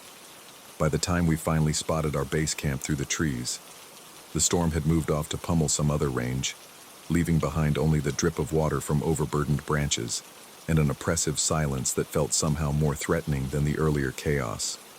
Our tent stood exactly where we'd left it, looking absurdly normal in the gathering dusk. But normal was exactly what it wasn't. I noticed it first when I went to retrieve my trekking poles from where I'd left them leaning against a boulder. The familiar aluminum shafts felt different in my hands, heavier somehow, as if they'd absorbed more than just rainwater during our absence. But it wasn't until I examined them more closely that I saw the marks. Thin, dark lines traced along the metal like delicate tattoos. They hadn't been there when we'd started the climb. I was absolutely certain of that. I knew every scratch and ding on those poles from years of use. These were new, fresh, and they followed patterns that made my vision blur when I tried to focus on them directly. They looked exactly like the scarring on the trees, like something had kissed the metal with lightning, but selectively, purposefully, writing messages that my conscious mind refused to decode but my deeper brain understood perfectly. Jay's poles bore identical marks. "What do you think made these?" I asked, holding up one of the poles so he could see the strange scarring. He examined his own poles with the same growing unease I felt. "Lightning, maybe? During the storm?" But we both knew that wasn't right. Lightning doesn't write. Lightning doesn't trace careful patterns in metal. Lightning doesn't leave behind signatures that seem to shift and change when you're not looking directly at them. That night, neither of us slept well. Every sound in the forest seemed amplified, significant. The normal settling noises of cooling rock and shifting earth took on sinister overtones. And sometime during the darkest part of the night, I could have sworn I heard that low humming again, coming from somewhere outside our tent. When morning came, the marks on our poles had spread. New lines had appeared overnight, more complex patterns that spiraled up the aluminum shafts like metallic DNA, and they were warm to the touch, even though everything else in camp was cold with morning dew. We packed up quickly and started hiking out, neither of us speaking about what we'd seen, but the marks continued to evolve during our descent, becoming more elaborate, more intentional. By the time we reached the trailhead, they covered nearly the entire length of both sets of poles, creating intricate geometric patterns that hurt to look at directly. The strange thing was, nobody else could see them. The park ranger who checked us out at the trailhead examined our poles when I showed him the marks, but his expression remained politely blank. "I'm not seeing anything unusual," he said, running his fingers over metal that was clearly scarred with those impossible patterns. "Maybe some oxidation from the moisture. You might want to clean them when you get home." Jay couldn't see them either, not anymore. When I pointed them out during our drive back to the city, he looked at me with genuine concern and suggested I might need to see a doctor. According to him, the poles looked exactly as they always had, standard aluminum trekking poles with the normal wear patterns from years of use. But I could still see them, still can see them. The marks are changing, evolving, becoming more complex with each passing day. They've started appearing on other metal objects in my house, the stair railings, the kitchen knives, the frame of my reading glasses. Always the same delicate lightning kiss patterns, always warm to the touch. And sometimes, late at night when the city is quiet and the electrical grid hums with its own mysterious energy, I can hear that sound again. That low humming that seems to emanate from the metal itself, carrying messages in a frequency just below the range of human hearing. Messages that I'm beginning to understand. The thing about 14,000-foot peaks is that they don't forgive mistakes. But sometimes, if you make the right kind of mistake in exactly the right place, they give you something else instead. Something that follows you home. Something that marks you as its own, using the language of lightning and the alphabet of electrical fire to write itself into your world, one metal surface at a time. I've been thinking about going back to that valley, the one that doesn't appear on any map, with its impossible lake and its antenna trees. I've been thinking about those symbols burned into bark and metal, about voices that speak through radio static and shadows that move independently of their sources. Because I'm starting to suspect that what happened up there wasn't about getting lost at all. I think something found us, and I don't think it's done with us yet. The marks are spreading faster now. They appeared on my car this morning, traced along the metal door frames like silver veins. My neighbor's dog won't come near me anymore, and electronic devices malfunction when I get too close. The fluorescent lights in my office flicker whenever I walk beneath them, and my computer screen displays strange patterns for split seconds before returning to normal. Jay hasn't returned my calls in weeks, but I don't need to talk to him to know he's experiencing the same thing. Because last night, when the humming was particularly loud, I realized I wasn't hearing it through my ears at all. I was hearing it through the metal, through the marks, through whatever it was that kissed our poles with lightning and left its signature in aluminum and steel. And now, as I write this, I can feel it writing back.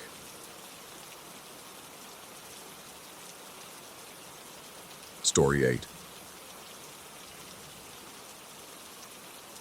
The first thing I noticed about the Stonington rental wasn't the peeling paint or the musty smell that clung to everything like a second skin. It was the television. A massive CRT monitor sat in the corner of the living room, its gray plastic casing yellowed with age, the screen dark and reflective as black water. When I flicked the power button that first evening, expecting nothing more than static, green text materialized against the void. Hello. I assumed it was some quirky screensaver, a relic from the early days of computing when such displays were novelties rather than necessities. When I turned it off 3 hours later, having found only dead channels and white noise, different text appeared. Goodbye. Cute, I thought. Retro charm. The house had been a steal, too good to be true, really, for a place just minutes from the Connecticut coast. The landlord, a nervous man who spoke in quick, clipped sentences, had been eager to rent it furnished. He'd mentioned something about the previous tenant leaving abruptly, but I hadn't pressed for details. I needed somewhere quiet to finish my novel, somewhere removed from the city's constant digital hum, and this place offered exactly that kind of isolation. The silence here was different from urban quiet. It pressed against the windows like something alive, broken only by the distant crash of waves against the rocky shore and the occasional groan of old wood settling. At night, the house breathed around me, floorboards expanding and contracting, pipes ticking behind walls, the refrigerator humming its mechanical lullaby. I established a routine quickly: coffee at dawn, writing until noon, then long walks along the shoreline where salt spray stung my face and gulls wheeled overhead like scattered thoughts. The CRT became part of that routine, its morning greeting and evening farewell bookending my days with an odd sort of consistency. But routine has a way of making the unusual seem normal, until something shifts just enough to remind you that normal was never quite right to begin with. The phone call came on a Tuesday, 3 weeks into my stay. I'd been deep in a particularly difficult chapter when the old rotary phone, another charming anachronism, began its mechanical ringing. The caller ID, such as it was on the ancient device, showed only blocked digits. As I reached for the handset, the CRT across the room flickered to life. Don't answer, my hand froze halfway to the phone. The screen pulsed once, twice, then went dark. The ringing continued, insistent and hollow in the quiet house. After 6 rings, it stopped. I stared at the television for a long time, my heart doing something irregular against my ribs.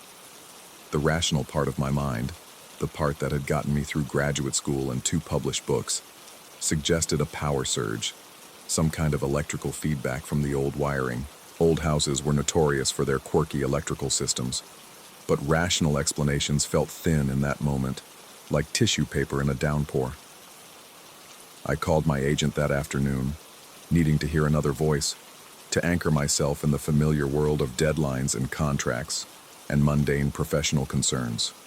We discussed the manuscript's progress, potential publishers, the usual business.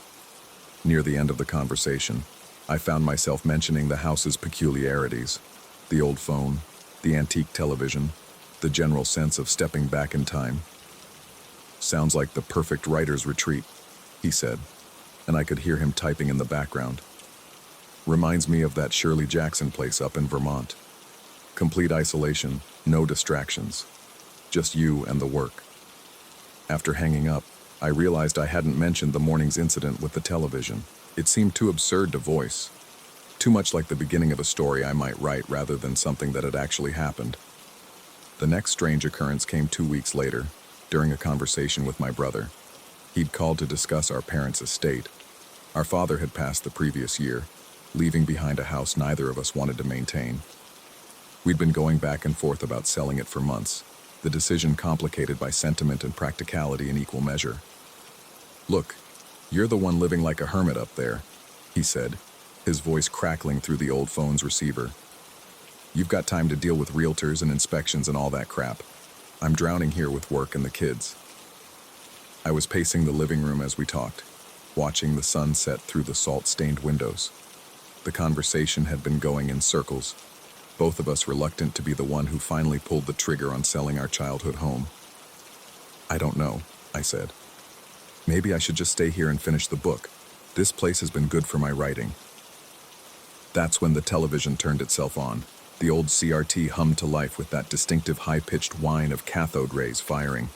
But instead of the usual hello, text scrolled across the bottom of the screen like a news ticker. "Don't leave." My brother was still talking, oblivious to what I was seeing. His voice seemed to come from very far away, as if the phone line stretched across more than just geographical distance.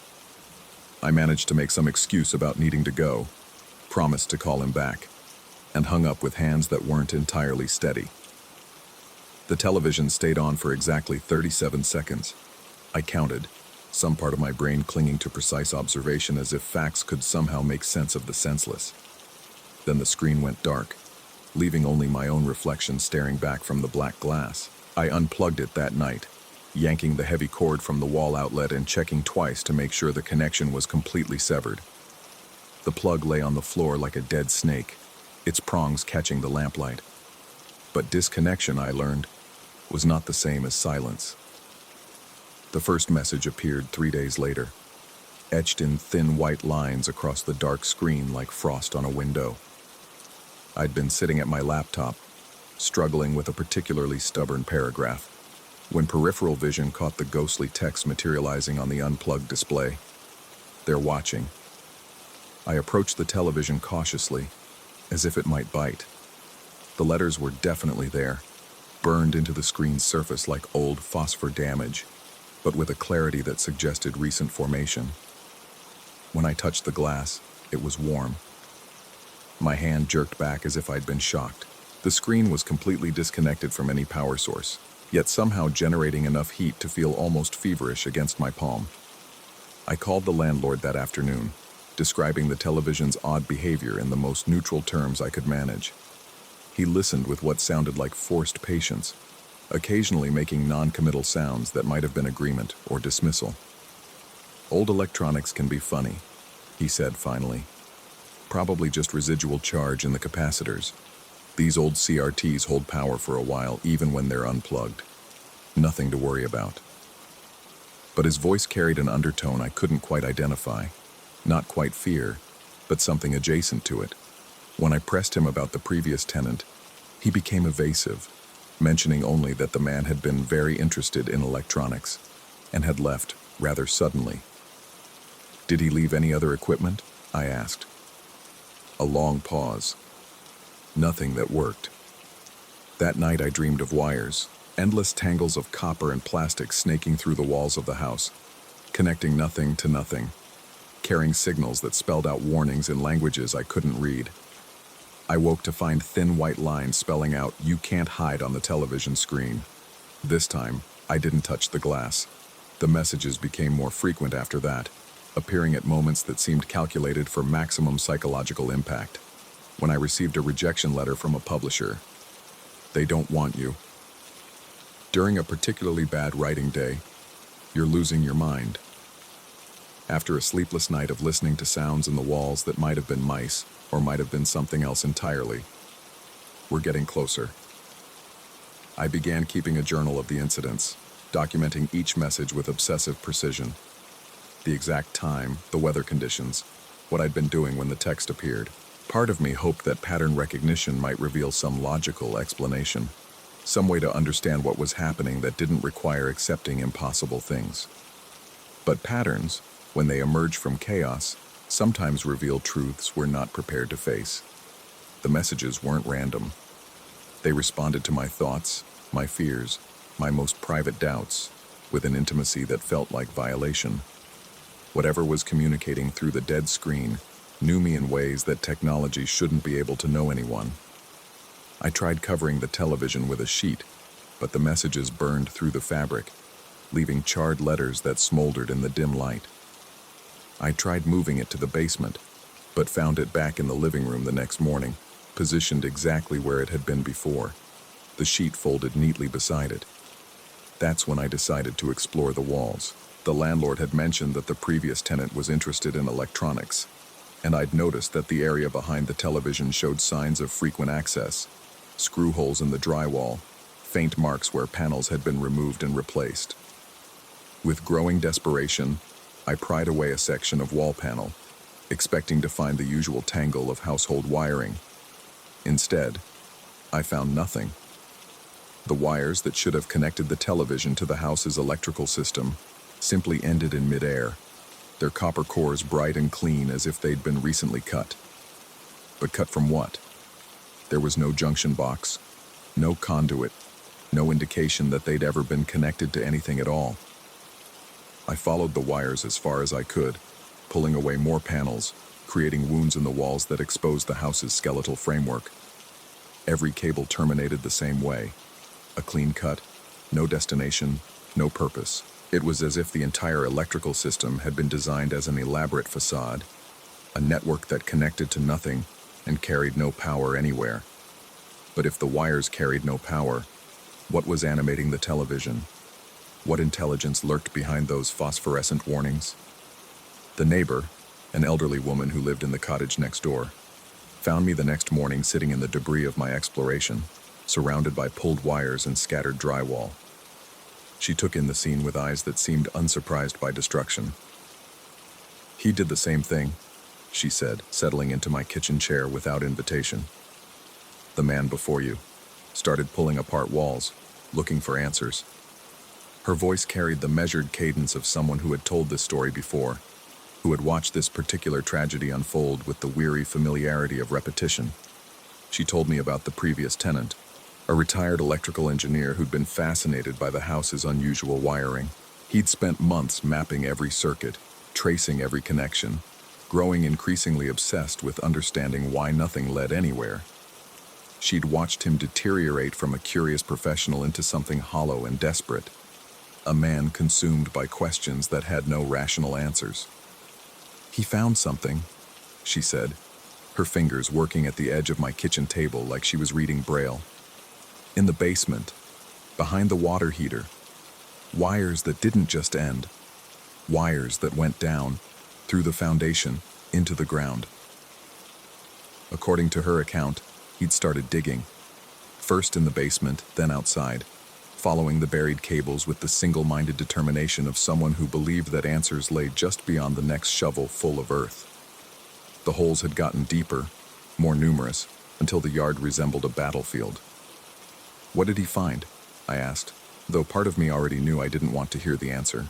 She shrugged, a gesture that somehow conveyed volumes about the inadequacy of human knowledge in the face of certain mysteries. Nothing that made sense, nothing that should work, but it kept working anyway. That night, the television displayed its longest message yet. Words scrolling across the screen in an endless loop that my exhausted mind read over and over until they lost all meaning and became pure symbol, pure warning.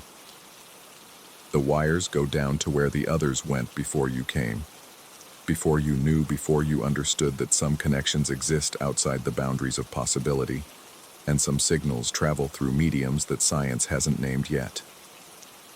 I fled the house the next morning, throwing my belongings into garbage bags with shaking hands, not bothering to pack properly or say goodbye to the neighbor who watched from her window with what might have been sympathy or might have been relief.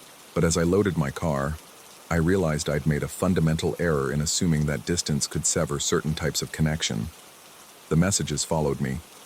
They appeared on my laptop screen at the hotel where I spent my first night away from the house. They burned themselves into the mirror of my bathroom, visible only when steam from hot showers created the right conditions. They spelled themselves out in the foam of my morning coffee, in the shadows cast by Venetian blinds, in the pattern of raindrops on windows. You can't disconnect what was never plugged in. I understand now what the previous tenant discovered in his digging, what drove him to abandon a house that had become a conduit for something that exists in the spaces between connections, in the gaps where logic fails and impossibility takes root. Some signals don't travel through copper wire or fiber optic cable. Some messages originate from sources that exist outside the boundaries of our understanding, broadcasting on frequencies that our instruments can't measure, but our minds can somehow receive. The house in Stonington was never just a rental property. It was a receiver, carefully calibrated by someone who understood that the most powerful transmissions come from places that don't appear on any map, carried by infrastructure that exists only in the spaces between what we know and what we fear.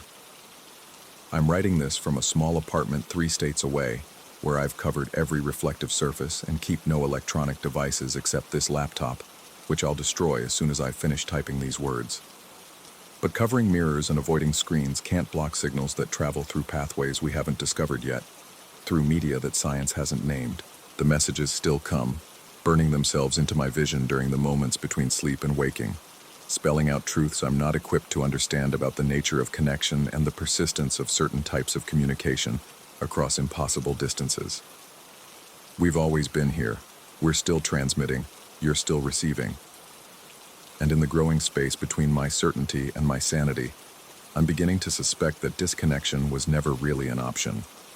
Some wires extend beyond the boundaries of houses, beyond the limitations of physics, connecting us to sources of information that predate our understanding of how information should work. The question isn't whether the messages are real. The question is whether reality was ever as solid as I once believed it to be.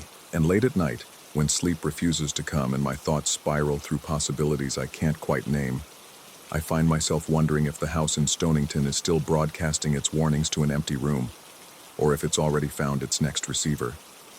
Someone who thinks they've found the perfect writer's retreat, somewhere isolated and quiet, where the only sounds are waves against stone and the gentle hum of old electronics coming to life. Hello.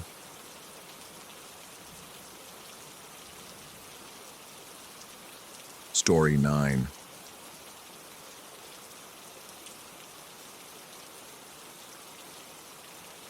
The fluorescent lights in the First National Bank of Charlotte hummed with a frequency that seemed to crawl under my skin from the moment I stepped through those glass doors. It was my first day, and the marble floor reflected everything twice. The overhead lighting, the security cameras, my nervous face staring back up at me as I walked toward the reception desk. The air conditioning carried the scent of fresh carpet and something else, something metallic that I couldn't quite place. They assigned me to him on that first morning. Jay, they called him. Never his full name. Just that single letter that seemed to hang in conversations like smoke. He was the kind of man who commanded attention without asking for it. His charcoal suit perfectly tailored, his smile practiced, and just a little too wide. When he shook my hand, his palm was warm and dry, and he held the contact a beat longer than necessary. "Welcome to the machine," he said, his voice carrying that smooth confidence of someone who had never doubted himself. "I'll be your guide through the labyrinth." The training room was tucked away on the 15th floor. A windowless box lined with computer terminals and whiteboards covered in financial regulations that seemed to shift and blur when I wasn't looking directly at them. Jay moved through the material with the fluid grace of someone who had memorized not just the rules, but all the spaces between them. He knew which elevator arrived first, which bathroom stalls had the strongest Wi-Fi signal, which vending machine gave you 2 bags of chips if you hit B4 twice. Banking isn't just about money, he explained during our first week, his chair rolling closer to mine as he pointed at the screen. It's about reading people, understanding what they want before they know it themselves. His hand landed on my shoulder when I correctly calculated a compound interest problem, fingers pressing down with just enough pressure to feel intentional. The touch lingered, and I felt the heat of it through my shirt long after he moved away. The computer screen seemed to flicker in my peripheral vision, but when I turned to look directly, it remained steady. The messages started appearing in my corporate chat during the second week. Late-night pings that made my phone buzz against the nightstand, pulling me from the edge of sleep. Working late again? The numbers don't add up the same way after midnight. Did you know the building makes different sounds when it's empty? Like it's breathing. Your tie was blue today, navy blue, with small silver dots. That last message arrived at 11:47 p.m., and I stared at it until the words seemed to move across the screen. I had worn that exact tie, but I couldn't remember Jay ever looking at me long enough to catalog such details. The building's HVAC system kicked on, and through my apartment's thin walls, I could swear I heard the distant hum of those office fluorescents. The lunch reservations began the following Monday. I'd arrive at the cafeteria to find him already seated at my usual table, 2 salads waiting. He'd pat the chair beside him with that same proprietary gesture he used when pointing at computer screens. "I thought you might be hungry," he'd say, though I'd never mentioned my eating schedule. "I know your patterns." The cafeteria's background noise, conversations, clinking silverware, the hiss of the espresso machine, seemed to fade whenever he spoke, as if the room itself was holding its breath. Other employees glanced our way, their expressions unreadable, and I began to wonder if they saw the same interactions I did, or if something else entirely was playing out in their field of vision. When I declined his invitation to dinner at Morrison's Steakhouse, his smile didn't waver, but something behind his eyes shifted. It was like watching a photograph develop in reverse, features becoming less distinct, more troubling. "Maybe next time," he said, but the words carried weight that made the air feel thicker. The elevator encounters started the next day. No matter which floor I was on, no matter what time I pressed the call button, Jay would be there when the doors opened. Always alone, always smiling, always making room for me with an expansive gesture that suggested the space had been reserved for my arrival. "What are the odds?" he'd ask, though his tone suggested he already knew the answer. The mathematical impossibility of it gnawed at me during sleepless nights. 16 floors, 6 elevators, hundreds of employees. The probability of such consistent coincidence approached 0, yet there he was, every time. His presence as predictable as sunrise. His comments about my daily attire became increasingly specific. He'd mentioned the color of my socks before I'd taken off my shoes for the TSA-style security screening. He'd referenced the pen in my shirt pocket before I'd entered the building. Once on a Thursday morning when I'd deliberately chosen a different route to work, he greeted me with a knowing nod. "Traffic was lighter on 7th Street this morning, wasn't it?" he said, though I'd never discussed my commute with anyone. The sensation of being watched became a constant companion. During training sessions, I'd feel eyes on the back of my neck, but when I turned, Jay would be facing his computer screen, fingers moving across the keyboard with metronomic precision. The feeling persisted at home, a prickling awareness that made me check and recheck the locks on my apartment door. By the end of the 3rd week, my reflection in the bathroom mirror looked like a stranger's. Eyes too wide, skin too pale. The kind of expression you see on people in old photographs just before something terrible happens. I'd started avoiding my usual lunch spots, taking different elevators, arriving at work at irregular times. Nothing changed. He was always there, always smiling, always one step ahead of my attempts at evasion. The decision to contact HR felt like stepping off a cliff. The department occupied a corner of the 14th floor, and the walk there seemed to stretch endlessly, fluorescent lights overhead flickering in patterns that might have been Morse code. The carpet beneath my feet felt soft enough to swallow footsteps, and the air carried that same metallic scent I'd noticed on my first day, stronger now, almost overwhelming. Ms. Chen listened to my account with professional neutrality, her pen scratching across legal pads in ways that suggested she'd heard similar stories before. Her office was decorated with motivational posters and potted plants that looked too healthy, too green, as if they thrived on the building's artificial atmosphere. "We'll look into this immediately," she assured me, though her eyes kept darting toward the window behind my head. "These situations require careful handling."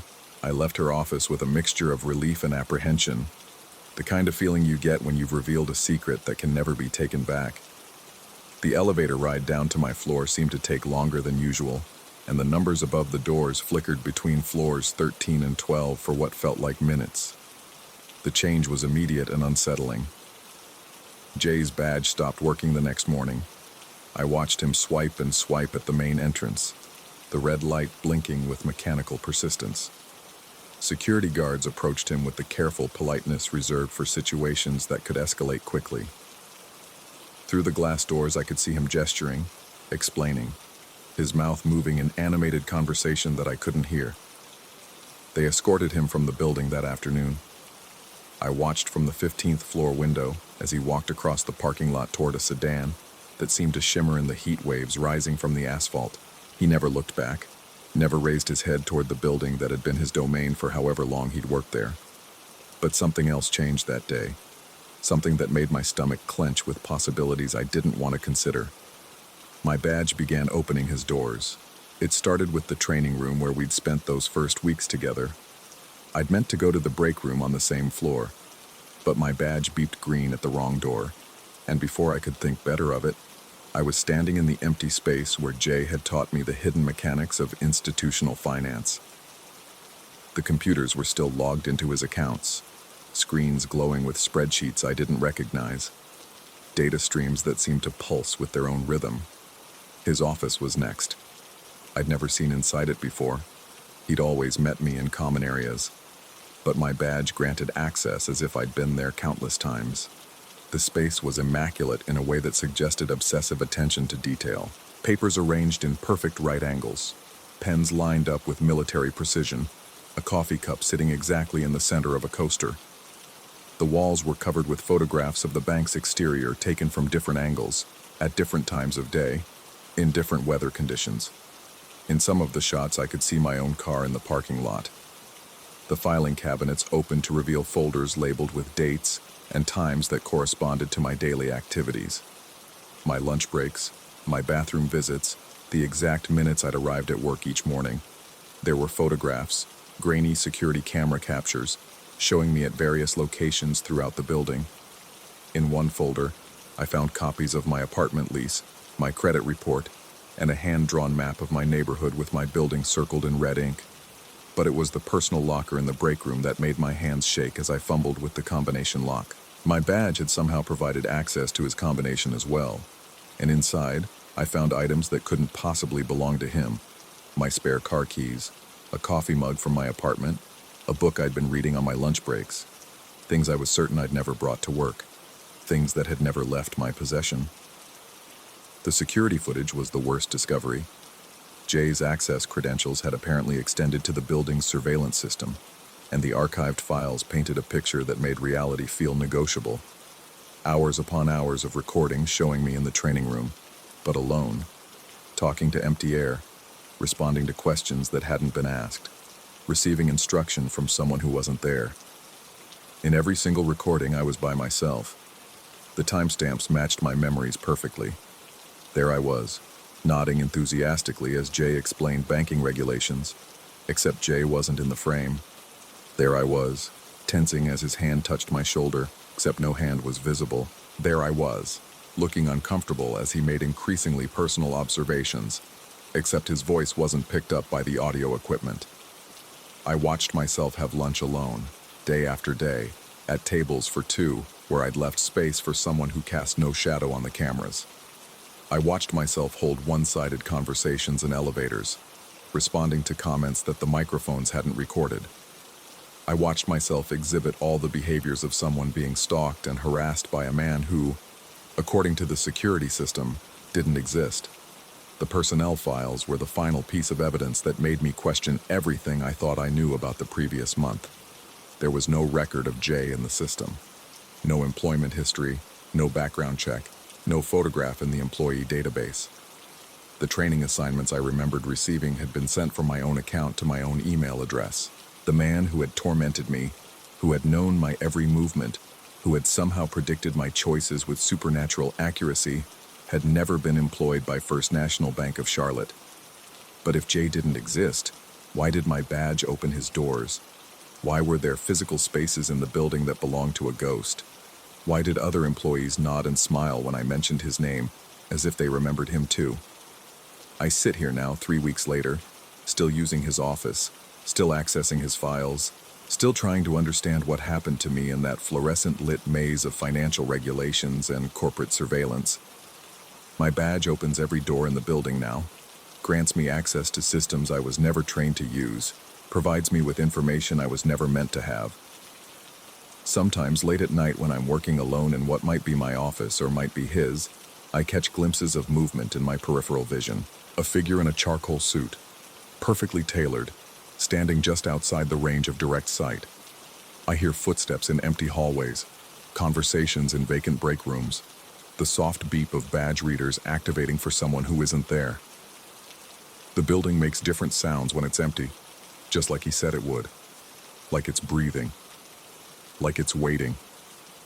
And sometimes, when I look at my reflection in the black computer screen, I see someone else looking back.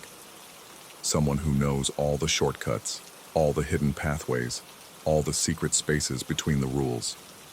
Someone who's learning to smile just a little too wide. My badge still works perfectly, opening every door, accessing every system, granting me permissions I never requested. But I'm beginning to wonder if it's really my badge at all, or if somewhere in the bureaucratic machinery of corporate security, two identities have become confused, merged, or replaced. The fluorescent lights hum their familiar frequency, and I realize I've started to recognize the pattern.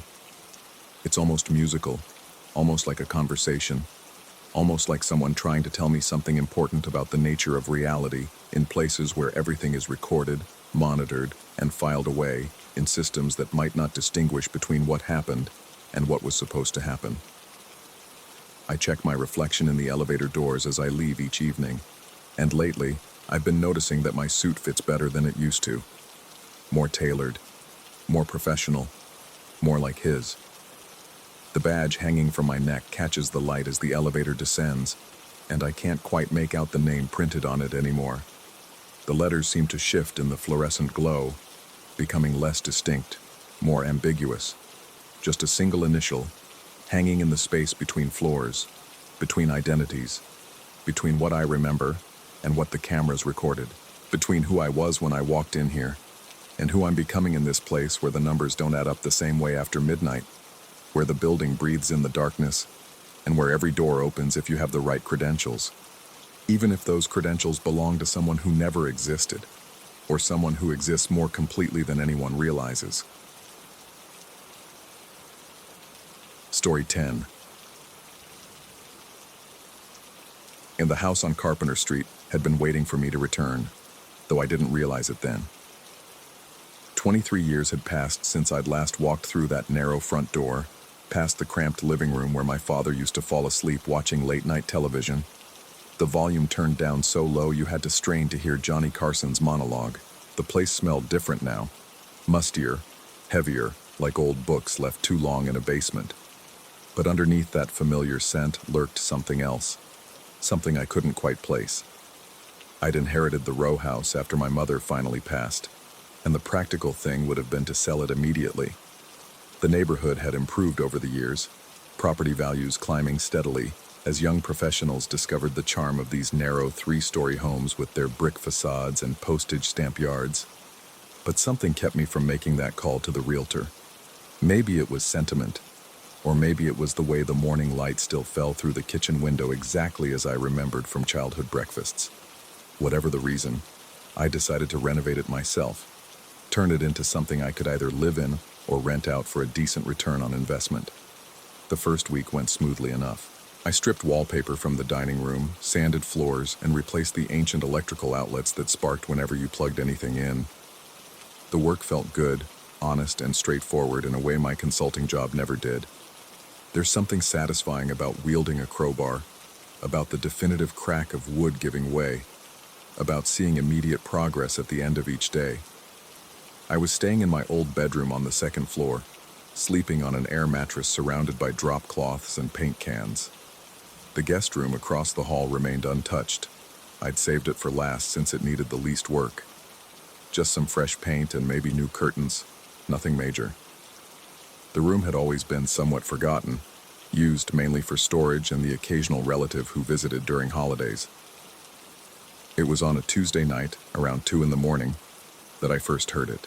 The sound pulled me from deep sleep, a rhythmic dripping that seemed to carry a melody, like water falling in time to some half-remembered song. At first, I thought it might be coming from my bathroom, maybe a loose washer in the shower head. But as I lay there listening, trying to place the source, I realized it was coming from across the hall.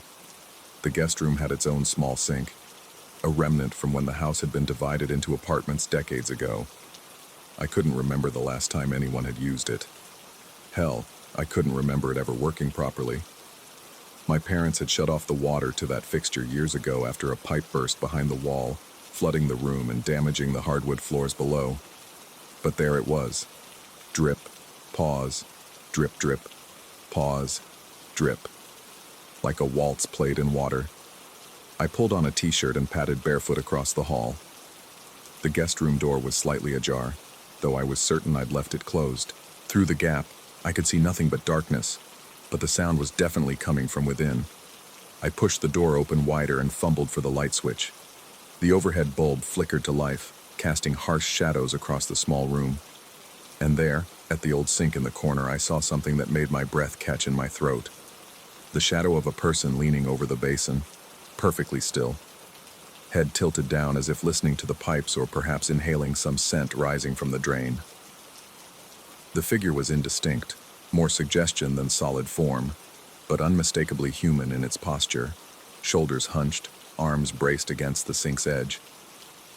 I blinked hard, the kind of full-face scrunch you do when you're trying to clear your vision after staring at a computer screen too long. When I opened my eyes, the shadow was gone. Just empty space where a moment before I would have sworn someone had been standing. But the dripping continued. I approached the sink cautiously, my bare feet silent on the dusty hardwood. The faucet hung at an odd angle, clearly broken, its chrome surface tarnished and spotted with age. Yet water was falling from it in that same rhythmic pattern. Drip, pause, drip, drip, pause, drip. Each drop hit the porcelain with a crystalline note that echoed in the small space. I reached out to touch the tap, expecting my hand to come away wet. The metal was bone dry. As I stood there, staring at the faucet that couldn't possibly be dripping but undeniably was, a chill ran down my spine that had nothing to do with the October air seeping through the old windows. I glanced around the room, taking in details I'd somehow missed during my initial inspection weeks earlier. The single bed pushed against the far wall was covered in a thick layer of dust, undisturbed except for one strange detail. A clean strip ran along the edge of the mattress, roughly the width and shape of someone's forearms, as if someone had been lying there recently, propped up on their elbows, staring at the ceiling, or perhaps watching the door. My heart rate kicked up a notch. I told myself it was just the uneven settling of dust, maybe caused by air currents from the heating vents. Old houses were full of quirks and mysteries that usually had perfectly rational explanations. I twisted the faucet handle, trying to get it to stop. The dripping ceased immediately, though the silence that followed felt heavier than the sound had been. I stood there for another minute, waiting, but nothing happened. Whatever phantom leak had been plaguing the sink seemed to have resolved itself. Back in my room, I lay awake until dawn, listening for any resumption of the dripping. The house remained quiet except for the usual settling noises, wood contracting as the temperature dropped, the furnace cycling on and off, the occasional creak from the old joists. Normal sounds, familiar sounds.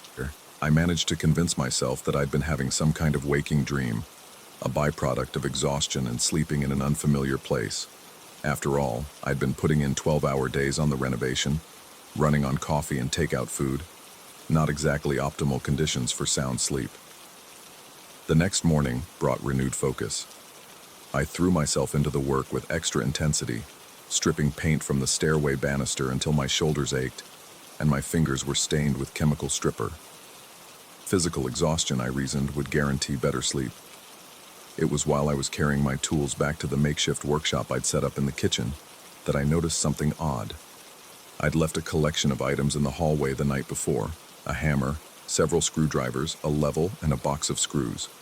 Nothing unusual about that. I'd been working on hanging new fixtures and had simply set everything down when I'd grown too tired to continue. But now the tools were arranged differently. They'd been stacked and positioned to form what looked like a letter, though I couldn't immediately determine which one. The hammer formed a vertical line, with the screwdrivers crossed at angles that might have suggested an A, or perhaps an R. The level was balanced on top, creating another horizontal element. It was crude, imprecise, but definitely intentional. I stared at the arrangement for a long time, trying to convince myself that I'd left them that way. Maybe I'd been more tired than I'd realized. Maybe I'd absent-mindedly arranged them while my conscious mind was elsewhere. But even as I told myself this, I knew it wasn't true. I was meticulous about my tools, had been ever since an expensive drill bit went missing during a previous project and cost me half a day searching. Someone had been in the house. The thought sent a cold wave of panic through my chest. I grabbed the hammer and made a systematic search of every room, every closet, every space large enough to conceal a person. I checked the basement, the attic, even the crawl space beneath the kitchen extension. Nothing. No signs of forced entry, no missing belongings, no indication that anyone had been inside except for those carefully arranged tools. But as I stood in the guest room, looking once again at that clean strip on the dusty bed, another explanation began to take shape in my mind, one that I liked even less than the idea of an intruder. Maybe I was losing my grip.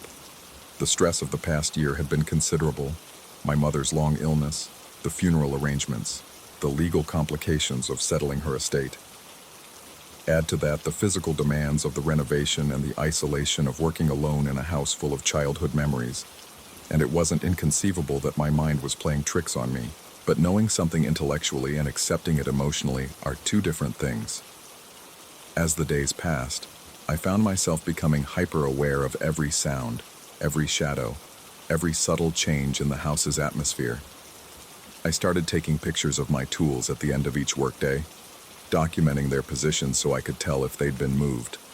They were moved, every single night. Sometimes the arrangements were clear, the letter H spelled out in screws, a rough E formed by electrical wire. Other times they were more abstract, patterns that might have been letters or might have been something else entirely. I started keeping a notebook, sketching each configuration, trying to find some message or meaning in the sequence. And through it all, the dripping continued. Not every night, but often enough that I began to anticipate it. Always the same room, always the same rhythmic pattern, always stopping the moment I entered the room and turned on the light. I had the water main to the house checked by a plumber, who confirmed that the line to the guest room sink had indeed been capped off years ago. There was no possible way for water to reach that faucet. Yet I heard it dripping. Worse, I began to hear other things. A low whistling that seemed to accompany the sound of water running anywhere in the house. When I brushed my teeth, when I washed dishes, when I took a shower, there it was, barely audible but unmistakably present. A soft, tuneless whistle that seemed to come from just behind whatever door I wasn't facing. I tried recording it, setting up my phone to capture audio in the guest room overnight. But the recordings revealed nothing, just the ambient sounds of an old house settling, with no trace of the dripping or whistling that I heard so clearly when I was present. The isolation began to wear on me. I'd been in the house for 3 weeks without any real human contact, except for brief exchanges with the hardware store clerk and the occasional delivery driver. I started calling old friends, making excuses to visit the coffee shop on the corner, anything to remind myself that the world outside these narrow walls was still functioning normally. During one of these outings, I ran into my former neighbor from across the street, an elderly woman who'd lived in the neighborhood for decades. Over coffee, I mentioned that I was renovating my childhood home. Her expression changed when I told her the address. "Oh, that house," she said, stirring her coffee thoughtfully. "Your parents never mentioned the previous tenant, did they?" I shook my head. As far as I knew, my parents had bought the house directly from the original owner back in the 1970s. "There was a man who rented the upstairs rooms before your family moved in. Quiet fellow, kept to himself mostly. Had some kind of accident with the plumbing in that little guest room, flooded the whole second floor. After that, he seemed to spend all his time listening to the walls, convinced there was something wrong with the pipes." She paused, studying my face. "They found him one morning, passed out from exhaustion. He'd been awake for days, following the sound of water through the walls. Said he could hear someone whistling along with the pipes, calling to him." My coffee had grown cold in my hands.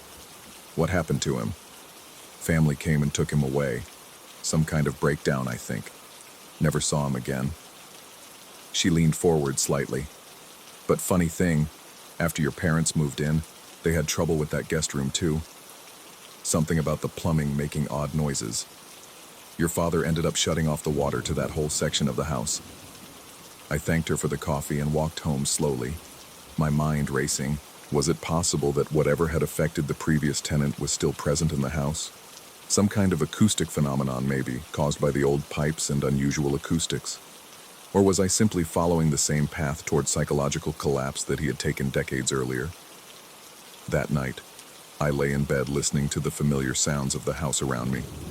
The furnace cycling on and off, the wind rattling the windows, the old wood expanding and contracting with temperature changes. And then, just after midnight, the dripping began again. This time I didn't get up immediately. I lay there in the dark, eyes closed, trying to analyze the sound objectively. The rhythm was definitely musical, following a pattern that repeated every 12 or 13 drops, like a waltz, or maybe a lullaby. Something hauntingly familiar, though I couldn't place the melody. When I finally gathered the courage to investigate, I moved more slowly than before, approaching the guest room with deliberate quiet. The door was open wider than I'd left it, and pale moonlight from the single window created a rectangular patch of illumination on the floor. The figure was back. This time I saw it more clearly. A man's silhouette bent over the sink, head tilted at an unnatural angle, as if trying to hear something deep within the pipes. He wore what looked like an old-fashioned undershirt and suspenders, though the details were indistinct in the dim light. His posture suggested intense concentration, as if he were listening to some crucial message that only he could hear. I held my breath, afraid that any movement might cause him to disappear again. But as I watched, he slowly straightened up and turned toward the door. Toward me. I couldn't make out his features in the darkness, but I felt his attention like a physical presence. We regarded each other across the small room, two figures frozen in a moment that seemed to stretch far longer than any natural pause. Then he raised one hand to his lips and began to whistle. The sound was soft, barely audible, but it harmonized perfectly with the dripping of the faucet. The melody was simple, almost childlike, but carried an undertone of desperate longing that made my skin crawl. As he whistled, he gestured toward the sink with his free hand, as if inviting me to come closer, to listen to whatever message he was receiving from the pipes. I took a step backward, and the floorboard creaked under my weight. The whistling stopped immediately. The figure tilted his head again, this time toward me, and I had the disturbing impression that he was smiling. Then he was gone. Not fading or dissolving, simply not there anymore, as if he'd never existed at all. The dripping continued for a few more seconds before stopping as abruptly as everything else. I stood in the doorway for what felt like hours, my heart hammering against my ribs, waiting for some sign that what I'd seen was real. But the room remained empty. silent except for the sound of my own ragged breathing. In the morning, I found my tools arranged in a perfect letter L at the foot of the stairs. I packed my things that afternoon and drove to a hotel near the airport, telling myself I needed a break from the renovation, some distance to gain perspective on what was happening. But even 20 miles away, lying in a sterile room that smelled of industrial carpet cleaner, I could still hear that soft whistling whenever water ran in the bathroom sink. The next day, I called a psychiatrist whose name I found online. During our first session, I tried to explain the situation rationally, focusing on the stress factors and the isolation, downplaying the more inexplicable elements. She listened patiently and prescribed something to help with anxiety and sleep disturbances. The medication helped at first. The whistling faded, and I was able to return to the house and continue working. I told myself that the whole experience had been a psychological episode brought on by overwork and grief, that the figure in the guest room had been nothing more than a manifestation of my own guilt over abandoning the family home for so many years. But deep down, I knew better. Because even now, 3 months later, living in my downtown apartment with its modern plumbing and soundproof walls, I sometimes wake in the middle of the night to the sound of rhythmic dripping. And when I turn on the bathroom faucet to splash water on my face, I hear it, that soft, tuneless whistling that seems to come from just behind the door. The house on Carpenter Street sits empty now, a for sale sign planted in the tiny front yard. I never finished the renovation. The guest room remains exactly as I left it, dust gathering on every surface except for that clean strip along the edge of the bed. Sometimes I drive by, usually late at night when the streets are empty. From the outside, it looks like any other row house in the neighborhood. Narrow brick facade, small windows, nothing particularly unusual or threatening. But occasionally, if the angle of the streetlight is just right, I think I can see a figure silhouetted in the guest room window, head tilted as if listening to some distant sound that only he can hear. And I wonder if the next person who buys the house will hear it too. That melodic dripping that pulls you from sleep, that soft whistling that follows the sound of running water. I wonder if they'll find their tools rearranged in the morning, spelling out messages in a language they don't understand. I wonder if he's still waiting there, bent over that dry sink, listening to the music in the pipes and hoping someone will finally understand what he's trying to say. The whistling never stops. It just waits for the next person to turn on the water and listen.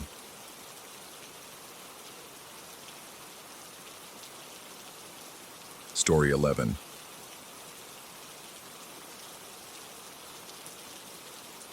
The silence hits first, always. Not the gentle quiet of dawn or the soft hush of evening, but something else entirely. A vacuum that seems to pull sound right out of the air, leaving nothing but the hollow ring of my own heartbeat in my ears.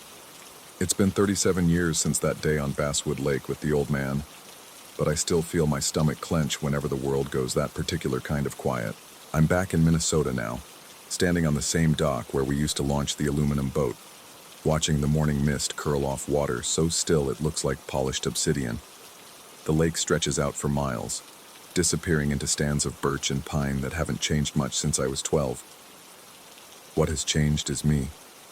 Or maybe it's just that I finally understand what I saw that day.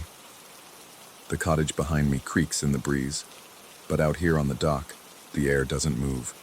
Not a whisper. The surface of the lake mirrors the gray sky so perfectly that I have to concentrate to tell where water ends and atmosphere begins.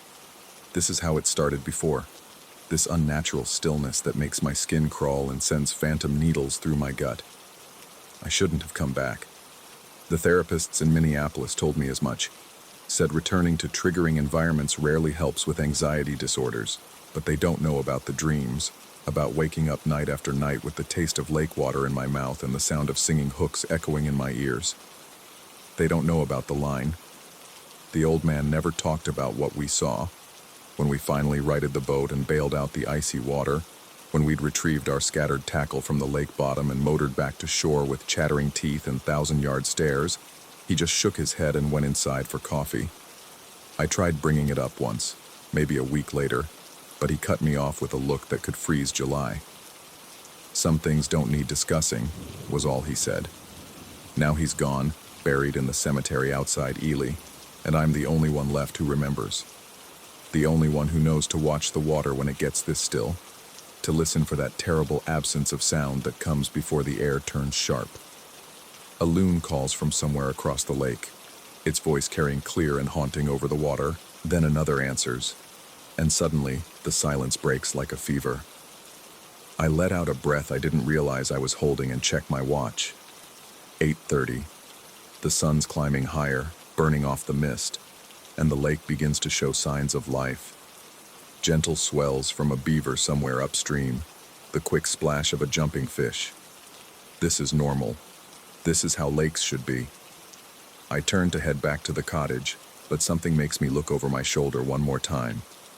The water's surface has gone mirror smooth again, and in the sudden quiet, my pulse pounds against my ribs like a caged bird. No wind, no loons, no splash of fish or whisper of leaves. The silence is back. I force myself to walk up the dock, my footsteps echoing off the planks with unnatural clarity. Each step seems too loud, too sharp, like the sound is being amplified by the oppressive quiet around me. By the time I reach the cottage, my shirt is soaked with sweat despite the cool morning air. Inside, I make coffee with hands that shake just slightly, telling myself it's caffeine withdrawal, not fear. The familiar ritual helps, measuring grounds, pouring water, listening to the machine gurgle to life. Normal sounds, comforting sounds. But when I look out the kitchen window at the lake, the surface is so still it hurts to watch. The coffee helps, at least for a while. I sit at the old man's desk, scrolling through emails on my laptop, trying to pretend I'm just here for a peaceful weekend retreat.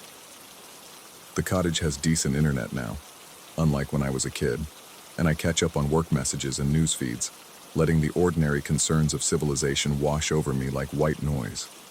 Around noon, a motorboat cuts across the far side of the lake, its wake spreading in neat chevrons behind it.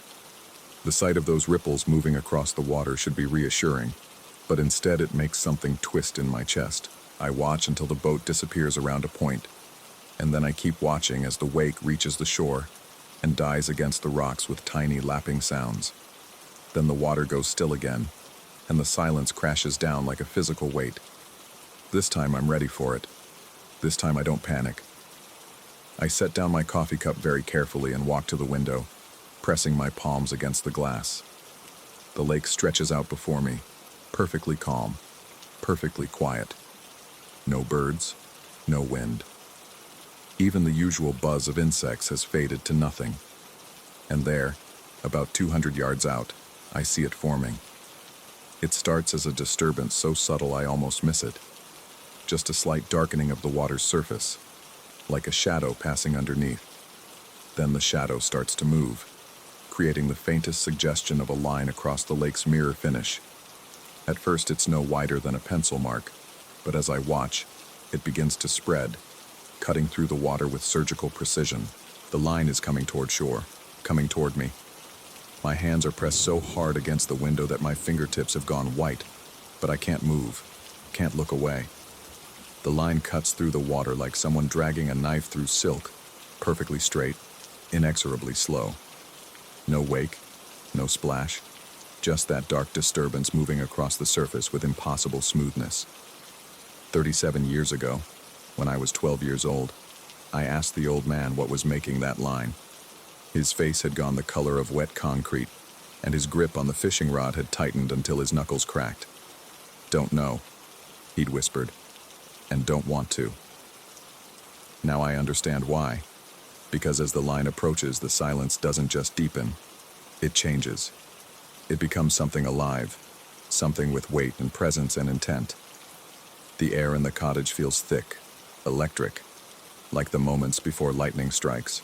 Every hair on my body stands on end, and my mouth fills with the metallic taste of adrenaline. The line is 50 yards out now.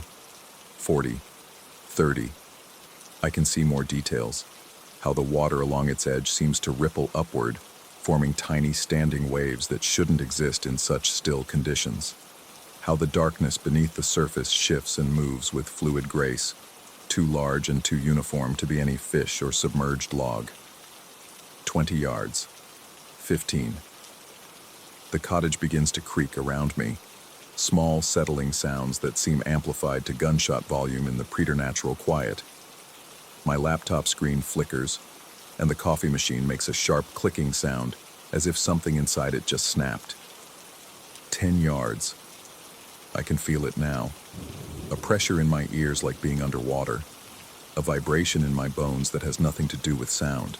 The line is wider than I remember, spanning 20 feet from edge to edge, and the water around it has taken on an oily, iridescent quality that makes my eyes water to look at. 5 yards. 3. The line reaches the shore. The silence shatters. Every piece of glass in the cottage rings like a struck bell. The wind chimes on the porch explode into a cacophony of metallic chaos. My laptop screen goes white, emitting a high whine that cuts through my skull like a drill bit. And underneath it all, threading through the chaos like smoke, I hear the sound that's haunted my dreams for 37 years. The hooks are singing. Not the whistling of wind through tackle, not the creak of stressed line or the snap of breaking rods. This is something else. Something that exists in the space between sound and silence, between the real and the impossible. It's beautiful and terrible and utterly alien, a harmony that no human throat could produce and no earthly instrument could play. I stagger backward from the window, hands clamped over my ears, but the sound doesn't come from outside. It comes from everywhere at once, vibrating through my bones and echoing in the hollow spaces behind my eyes. The cottage walls seem to pulse with it, breathing in rhythm with a heartbeat I can't identify as my own. And then, as suddenly as it began, everything stops. The glass stops ringing. The wind chimes fall silent. My laptop screen blinks back to normal, showing the same boring email I'd been reading 10 minutes ago. Outside, a gentle breeze stirs the surface of the lake, creating tiny wavelets that catch the afternoon sun like scattered diamonds. I stand in the kitchen, breathing hard, waiting for my pulse to slow. The silence now is natural, the comfortable quiet of a peaceful lake, broken by the distant call of a loon and the rustle of leaves in the wind. I walk to the window on unsteady legs and look out at the water. The surface shows nothing unusual, just the normal patterns of wind and current, the occasional dimple of a rising fish. No line, no disturbance, no sign that anything extraordinary just happened. But when I press my face against the glass and look down at the shoreline directly below the cottage, I can see where the line came ashore. The rocks are dry, but arranged in a pattern that wasn't there this morning. A perfect curve of stones that follows the waterline for exactly 20 feet before returning to randomness. It's probably nothing, probably just the effect of waves I didn't notice, or the work of some animal I didn't see. Probably my mind making patterns where none exist, finding significance in coincidence. Probably. I pack my things with hands that barely shake at all and load them into the car. The drive back to Minneapolis will take 4 hours, plenty of time to process what happened, to put it into perspective, to convince myself that anxiety and imagination are powerful things. But as I pull out of the cottage driveway, I catch a glimpse of the lake in my rearview mirror. The surface is mirror smooth again, and in the growing twilight I can see the faintest suggestion of movement beneath the water. Just a shadow maybe, just a trick of the light, just a line forming again, waiting for the next time the world goes quiet. I don't come back for 3 months. When I do, the cottage windows are all cracked in perfect parallel lines, and the locals in Ely tell me it happened during a night when the lake went dead calm and every dog in town started howling at once. I tell them it was probably just thermal expansion, or maybe a minor earthquake.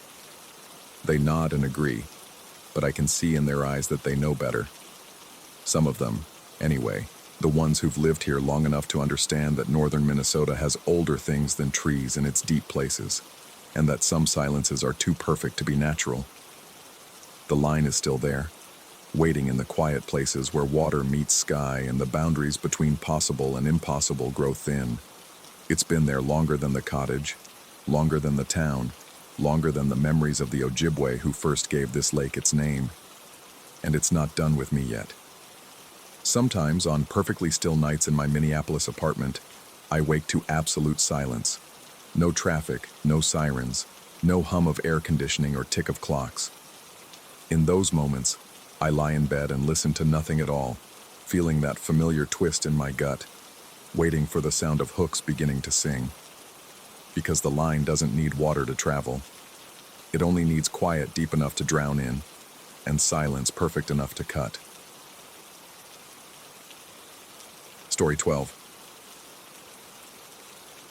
The Bellwether place had been on my route for 6 years, but I'd never seen it like this. Rural Route 47 winds through the backwoods of eastern Kentucky like a snake with memory problems, twisting, doubling back, forgetting where it intended to go. Most days, the monotony of mailboxes and gravel driveways suits me fine. 23 years with the Postal Service has taught me that predictability is a blessing, not a curse. But that Tuesday in late October changed everything about the way I see my job, my route, and what might be waiting behind the windows of empty houses. The Bellwether farm sits on 47 acres of what used to be tobacco land, now gone to seed and bramble. The main house, a 2-story Victorian with gingerbread trim painted the color of old bones, perches on a rise about 300 yards back from the road. A long gravel drive cuts through a tunnel of overgrown maples, their branches forming a canopy so thick that even in daylight, the house seems to exist in perpetual twilight. The mail hold had been in effect for 32 days. Vacation holds are routine. People travel, get sick, deal with family emergencies. But 32 days is unusual, especially without any communication from the customer. By postal regulation, we're supposed to return mail to sender after 30 days of unclaimed delivery, but the Bellwether place had always been different. The previous owner, an elderly woman whose name I never learned, had gone months without collecting mail during winter seasons. She'd eventually emerge, a scarecrow figure in a threadbare coat, to collect the accumulated bundles with arthritic hands that shook like autumn leaves, but she'd been gone for over a year now. The property records showed no new owner, no estate proceedings, nothing. Just an empty house slowly surrendering to the Kentucky wilderness. When I pulled up to the mailbox that morning, the metal receptacle was so crammed with accumulated mail that the door hung open like a broken jaw. Letters, flyers, catalogs, and packages had spilled onto the ground, creating a paper carpet that rustled in the October wind. The sight made something twist in my stomach. Not disgust exactly, but a kind of primal unease that I felt in my bones before my brain could name it. I climbed out of my truck and began gathering the scattered mail, sorting as I went. Bills from utility companies that had probably been shut off months ago. Medicare notifications for someone who was likely beyond needing medical care. A dozen catalogs for Christmas merchandise that would never be ordered.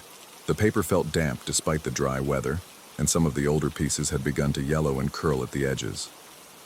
As I worked, I became aware of the silence. Not the comfortable quiet of rural Kentucky. There's always something out here, some sound of life persisting in the margins. But this was different. No insects hummed in the tall grass. No birds called from the maple canopy. Even the wind seemed muted, as if the air itself had thickened around the property like honey. I straightened up, arms full of waterlogged correspondence, and looked toward the house. The Victorian sat in its pool of maple shade, windows dark as closed eyes. The front porch sagged slightly on the left side, and I could see where several of the gingerbread trim pieces had fallen away, leaving gaps like missing teeth. But the structure looked solid enough, stable, waiting. That's when I decided to walk up and knock. Postal regulations don't require carriers to make personal contact during mail holds, but something about the situation felt wrong.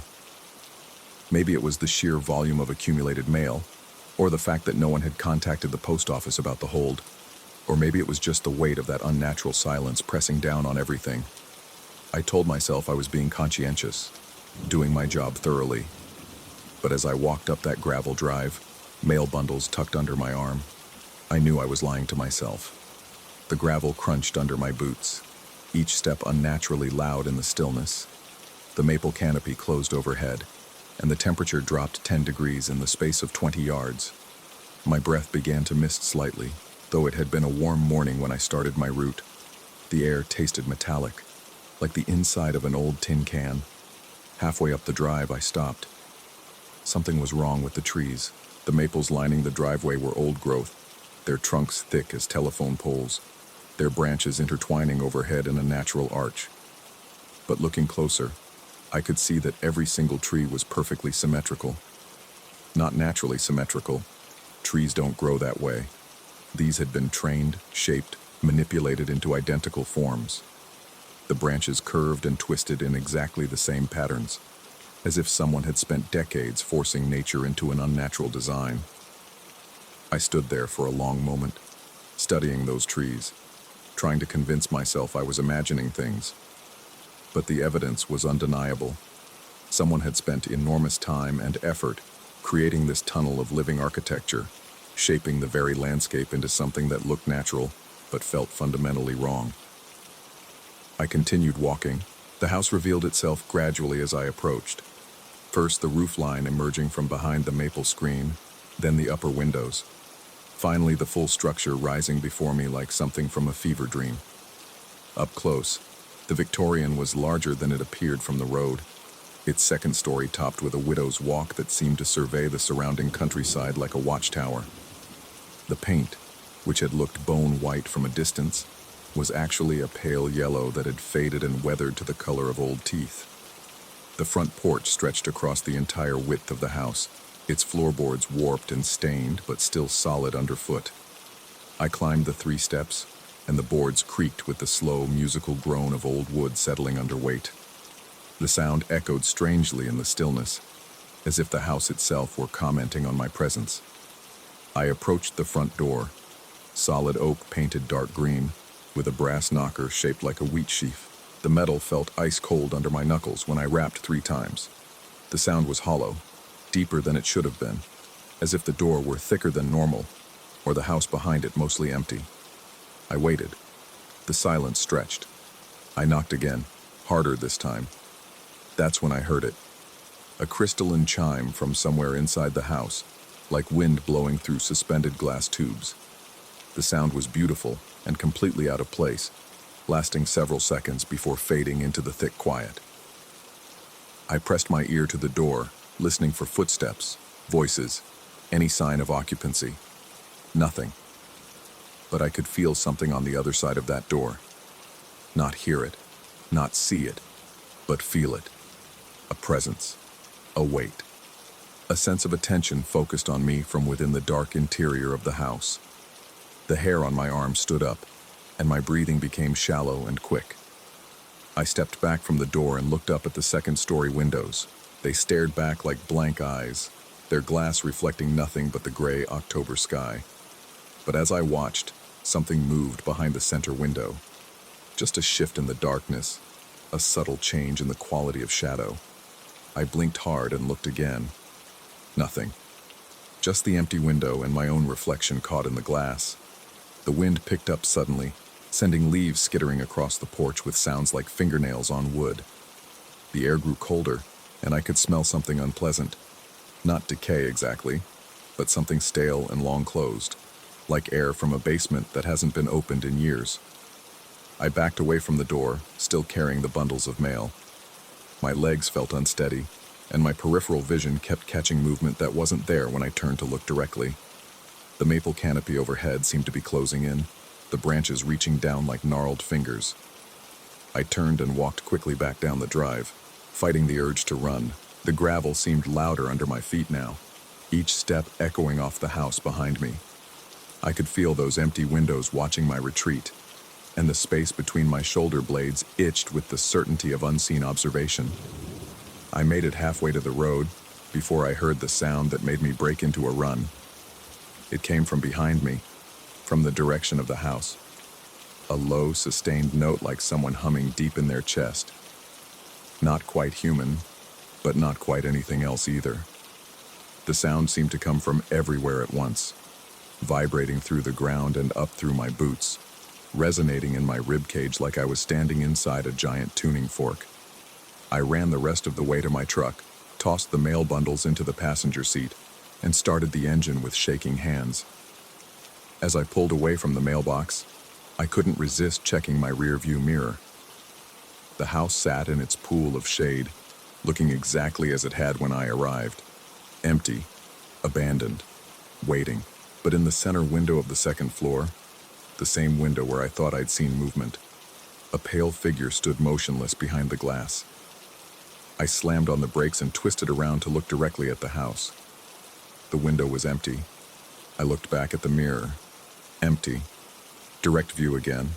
Nothing. But when I glanced once more at the mirror as I drove away, the figure was back, clearer now. A woman in a light-colored dress, standing perfectly still, watching me leave. I drove the rest of my route in a daze, delivering mail to familiar houses and chatting with regular customers, but my mind kept returning to that figure in the window. By the time I finished my route and returned to the post office, I'd almost convinced myself I'd imagined it all. Stress, probably. Too much overtime, not enough sleep. The mind plays tricks. But that evening, I called the county sheriff's department. Deputy Harrison was a practical man who'd worked these backwoods for 15 years. He listened to my story without interruption, occasionally making notes in his precise handwriting. When I finished, he consulted a thick file folder and confirmed what I already suspected. The Bellwether property had been officially vacant for 14 months. The previous owner had died in a nursing home in Lexington, and her estate had abandoned the property after discovering it carried more debt than value. No utilities, no caretaker, no legal occupant. The deputy agreed to drive out the next morning to check on the property, more as a favor than an official investigation. He called me around noon with his report.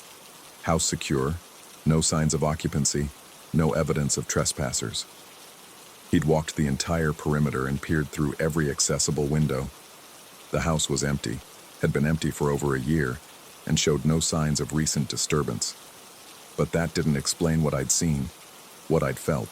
3 days later, I was back on Route 47, approaching the Bellwether place with a knot in my stomach. The accumulated mail had been cleared away. Deputy Harrison had taken it to the post office as undeliverable, and the mailbox stood empty, its mouth hanging open like a question. I pulled up to the mailbox and sat in my truck, engine idling, looking up that tunnel of shaped maples toward the house.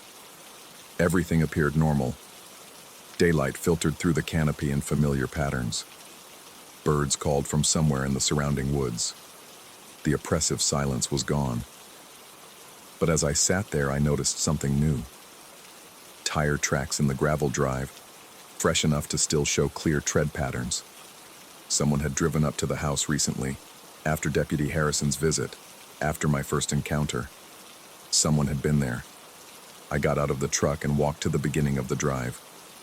The tracks were definitely fresh, probably made within the last day or two.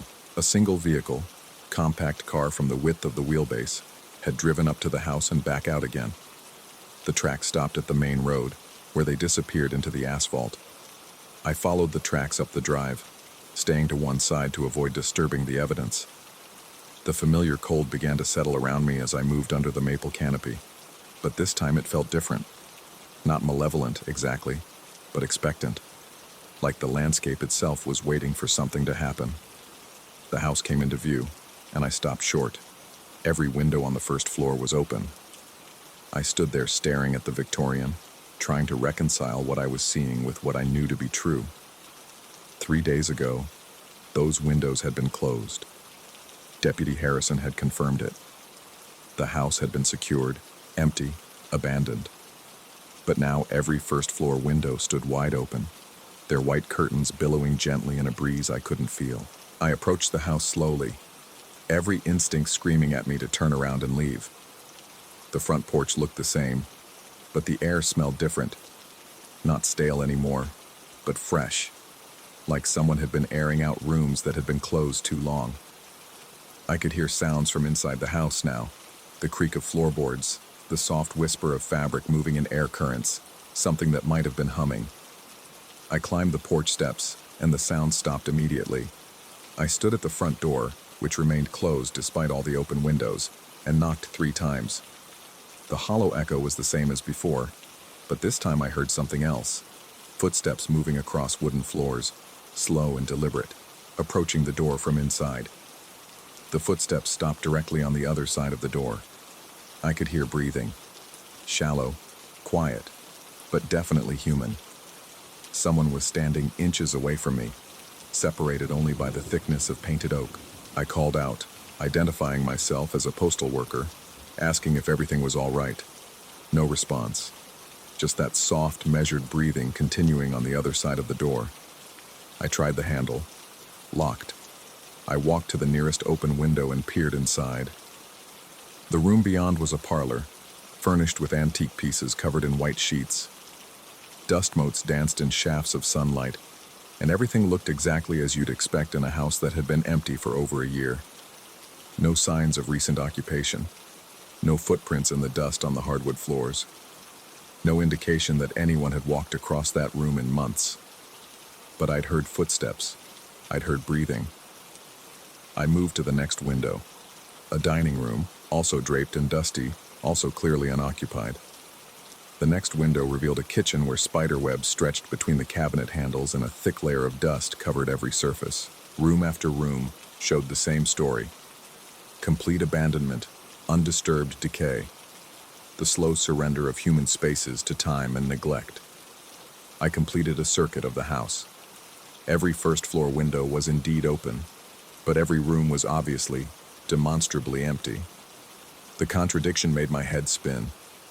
I felt like I was losing my grip on basic reality, like the fundamental rules of cause and effect were bending around this property.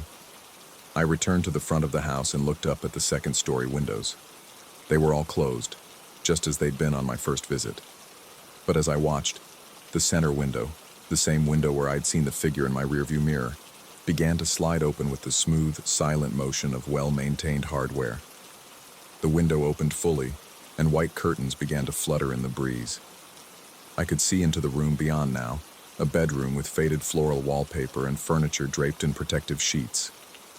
And standing beside the window, close enough to touch the flowing curtains, but somehow not disturbing them, was the figure of a woman.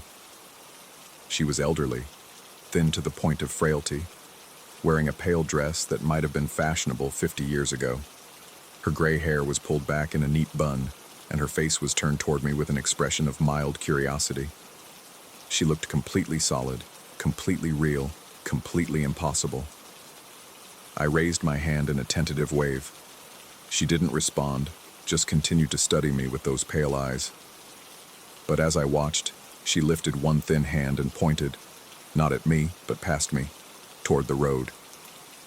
I turned to look where she was pointing and saw another vehicle parked behind my postal truck, a dark sedan with tinted windows, engine running.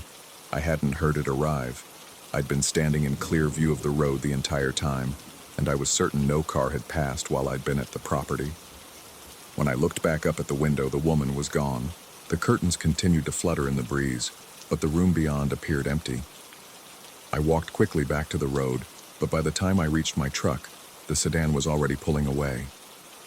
I caught a glimpse of the driver, a middle-aged man in a dark suit, his face obscured by shadow, before the car disappeared around a bend in Route 47. I drove home that evening with my mind reeling. Nothing about the situation made sense. Empty rooms with open windows, footsteps in spaces where no one could walk without leaving tracks. A woman who could appear and disappear from supposedly vacant rooms. A mysterious visitor who arrived without sound and departed without explanation. That night, I researched the Bellwether property online, digging through county records, newspaper archives, and real estate databases. The facts were simple. The house had been built in 1892 by a tobacco farmer named Ezekiel Bellwether. It had passed through several owners over the decades, most of whom had owned it for only a few years before selling and moving away. The last legitimate owner had been an elderly woman named Constance Fairweather, who had lived there alone for nearly 20 years before her death in the nursing home. But in the margins of that official history, I found suggestions of something else. Brief mentions in local newspapers over the years, complaints about strange lights in the windows of the supposedly empty house, reports of music and voices coming from the property during periods when it was known to be vacant, multiple instances of prospective buyers walking away from purchase negotiations without explanation. The pattern went back decades. The Bellwether place had never been successfully sold to anyone who actually planned to live there. It changed hands regularly, but always to absentee owners, estate holding companies, or buyers who abandoned their purchase plans shortly after signing contracts. The house seemed to resist permanent occupation, cycling through a steady rotation of brief, unsuccessful ownerships. I was so absorbed in my research that I didn't notice the time until I heard my phone ringing. It was nearly midnight. The caller ID showed a local number I didn't recognize. I answered, and heard nothing but empty air punctuated by the faint sound of breathing. The same quiet, measured breathing I'd heard on the other side of the front door at the Bellwether house. The call lasted 37 seconds before disconnecting. When I tried calling the number back, I got a recording saying the line was no longer in service. I didn't sleep well that night. The next morning, I called in sick for the first time in 3 years. I couldn't face driving Route 47 again. Couldn't trust myself to function normally with the memory of that breathing still echoing in my ears. Instead, I spent the day researching, making phone calls, trying to find someone who could explain what I'd experienced. I called the nursing home in Lexington where Constance Fairweather had died. The staff confirmed that she'd lived at the Bellwether place for nearly 2 decades before her health declined. She'd been a quiet resident, few visitors, no family. But when I asked about her mental state toward the end, the tone of the conversation changed. The nurse I spoke with, a woman named Janet who'd cared for Constance during her final months, hesitated before answering.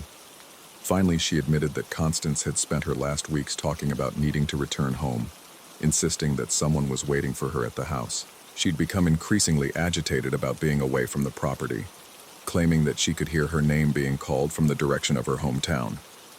On the day she died, Constance had been found in the facility's parking lot at dawn, dressed in her nightgown, walking slowly toward the highway. She collapsed before reaching the road and died in the ambulance on the way back to the facility. Her last words, according to Janet, were about needing to get home before she gave up waiting. I hung up the phone with a chill running down my spine. The implications were clear, but I couldn't quite bring myself to accept them. Instead, I tried to focus on practical explanations. Squatters, vagrants, some kind of elaborate hoax or misunderstanding. But that evening, my phone rang again. This time the caller ID was blocked, but I recognized the breathing immediately. Soft, patient, somehow familiar despite having heard it only once before. I listened without speaking. And after a minute, I heard something else. The distant sound of wind chimes, crystalline and beautiful, just like the sound I'd heard from inside the house when I knocked on the door. The call lasted exactly as long as the previous one, 37 seconds. This time, when I tried to call back, my phone couldn't connect to any number. For the next hour, I had no dial tone, no signal, no connection to the outside world. When service finally returned, I immediately called the phone company. They had no record of any incoming calls to my number that evening. No service interruption, no explanation for what I'd experienced. I spent the next week avoiding Route 47, trading shifts with other carriers, making excuses. But eventually, I had to go back.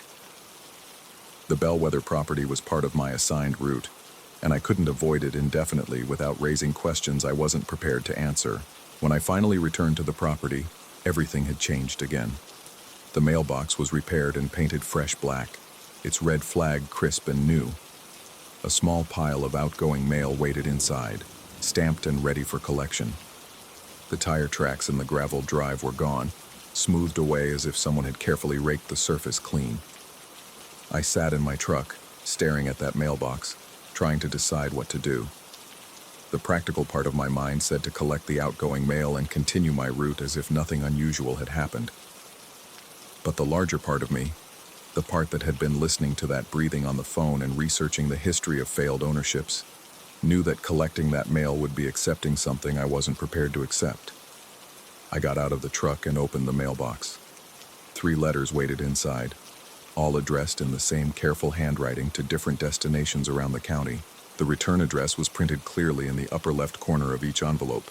C. Fairweather, Bellwether Farm, Route 47. Constance Fairweather, the woman who had died in the nursing home over a year ago. The woman who had spent her final weeks insisting that someone was waiting for her at home. I held those letters in my trembling hands and tried to construct a rational explanation. Old mail that had been overlooked somehow. A prank by someone who knew the property's history. anything except the obvious, impossible truth. But the postmarks were from the day before. The ink was still wet on the stamps. I looked up the gravel drive toward the house. All the first-floor windows were closed now, but the second-story center window remained open, its white curtains moving gently in a breeze I couldn't feel from where I stood. And behind those curtains, barely visible in the shadow of the room beyond, I could see the outline of a figure standing perfectly still, watching me wrestle with my decision. I put the letters in my mail bag, closed the mailbox, and walked back to my truck.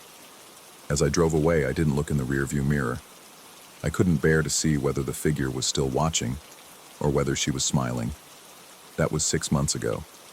I've been delivering mail to the Bellwether place twice a week ever since. The pattern never varies. Outgoing mail waiting in the repaired mailbox. Always from sea fair weather. Always with current postmarks. I collect the letters and deliver them to their destinations around the county. The recipients seem happy to receive their mail, though I've never had the courage to ask what the letters contain. I never walk up to the house anymore. I never knock on the front door or look too closely at the windows. I do my job efficiently and professionally, collect whatever mail is waiting, and drive away without lingering. But sometimes, late at night, my phone rings with blocked numbers and familiar breathing. Sometimes I wake from dreams of crystal wind chimes and the sound of footsteps in empty rooms. And sometimes, when I'm driving other parts of my route through the Kentucky backwoods, I catch glimpses of dark sedans with tinted windows, always staying just far enough away to avoid clear identification. I've never reported any of this to my supervisors or to the sheriff's department. Who would believe such a story? And besides, what crime is being committed? The mail is properly stamped and addressed. The recipients seem to want their correspondence. I'm simply doing my job, facilitating the flow of communication between people who need to stay in touch. The fact that one of those people has been dead for over a year is not technically a postal regulation violation. I've thought about requesting a transfer to a different route, but I can't bring myself to do it. Partly because I'm not sure my replacement would handle the situation with the same discretion I've developed, but mostly because I've begun to suspect that Constance Fairweather isn't waiting for just anyone to collect her mail. She's waiting for me, and I'm not sure what will happen if I stop coming. Story 13. The morning after I called 911, I found the first traces on the living room carpet. Fine gray powder that shouldn't have been there. I'd vacuumed the night before, twice after the fire department left and the smoke finally cleared from my backyard. But there it was, delicate as flour, forming no pattern I could recognize. 3 weeks had passed since I'd met her at the coffee shop on Meridian Street. She'd been reading Plath, her fingers tracing the margins where someone had written notes in faded ink. When she looked up, her eyes held that particular intensity that should have warned me. Instead, I found myself asking about the book, then offering to buy her another coffee, then walking her to her car as the afternoon dissolved into evening. By the second date, she'd started using the word love casually, the way other people said nice weather or good movie. Not directed at me, not yet, but scattered through her sentences like seeds. She loved the way shadows fell across restaurant tables. She loved how certain songs made time slow down. She loved the smell of rain on hot pavement. Each declaration felt like a small stone dropped into still water, creating ripples that reached me eventually. The third week, she said it directly. We were sitting on my couch, her head against my shoulder, watching some forgettable film neither of us was really seeing. The words came out soft and sudden. She loved me. The silence that followed stretched like a held breath. I felt her waiting, felt the weight of expectation pressing against my chest, but the words wouldn't come. They felt foreign in my mouth, premature, borrowed from someone else's story. She didn't pull away. She didn't demand a response. She just settled deeper against me, her breathing eventually matching the rhythm of mine. But something had shifted. The air in the room felt thinner somehow, charged with electricity before a storm that might never break. 2 nights later, I woke to the acrid smell of burning plastic. The house was dark, but through my bedroom window, I could see an orange glow flickering against the fence. I stumbled outside in my underwear and found her crouched beside my old metal trash can. feeding objects to the flames like offerings to some ancient god. The fire cast dancing shadows across her face, but her expression remained perfectly calm, almost meditative. Headphones melted into black rivers. CDs warped and bubbled, their surfaces creating prismatic rainbows before dissolving into smoke. A spare phone, one I'd forgotten I owned, disappeared into the heat with a soft pop. She worked methodically, pulling items from a canvas bag I didn't recognize, each one a small piece of electronic life consumed by the flames. I called her name, but she didn't look up. Her movements never faltered, never hurried. She fed the fire with the patience of someone tending a garden, completely absorbed in the ritual she'd created in my backyard without permission. When I demanded to know what she was doing, she finally looked at me. Her face was serene in the firelight, her eyes reflecting the flames like mirrors. She explained in a voice perfectly level that she was burning memories. Not hers, mine. Things I'd touched, things that had absorbed pieces of me over time. She said the fire would purify them, make space for new memories, better ones, memories we could make together. The fire department arrived 17 minutes after I called. By then she was gone, vanished as suddenly as she'd appeared, leaving only the smoldering barrel and the lingering smell of melted plastic. The firefighters were professional but puzzled. No real damage had been done, they said. A small fire contained, already mostly out by the time they arrived. They asked about the woman, but I found myself struggling to describe her accurately. Details that had seemed clear earlier became blurry, indistinct. Hair color, height, the sound of her voice. Everything felt suddenly uncertain.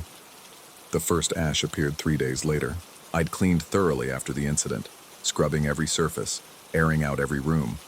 But there it was on Tuesday morning, a fine dusting of gray powder on the carpet near the front door. I vacuumed it up, assuming it had somehow blown in from outside, tracked on my shoes perhaps.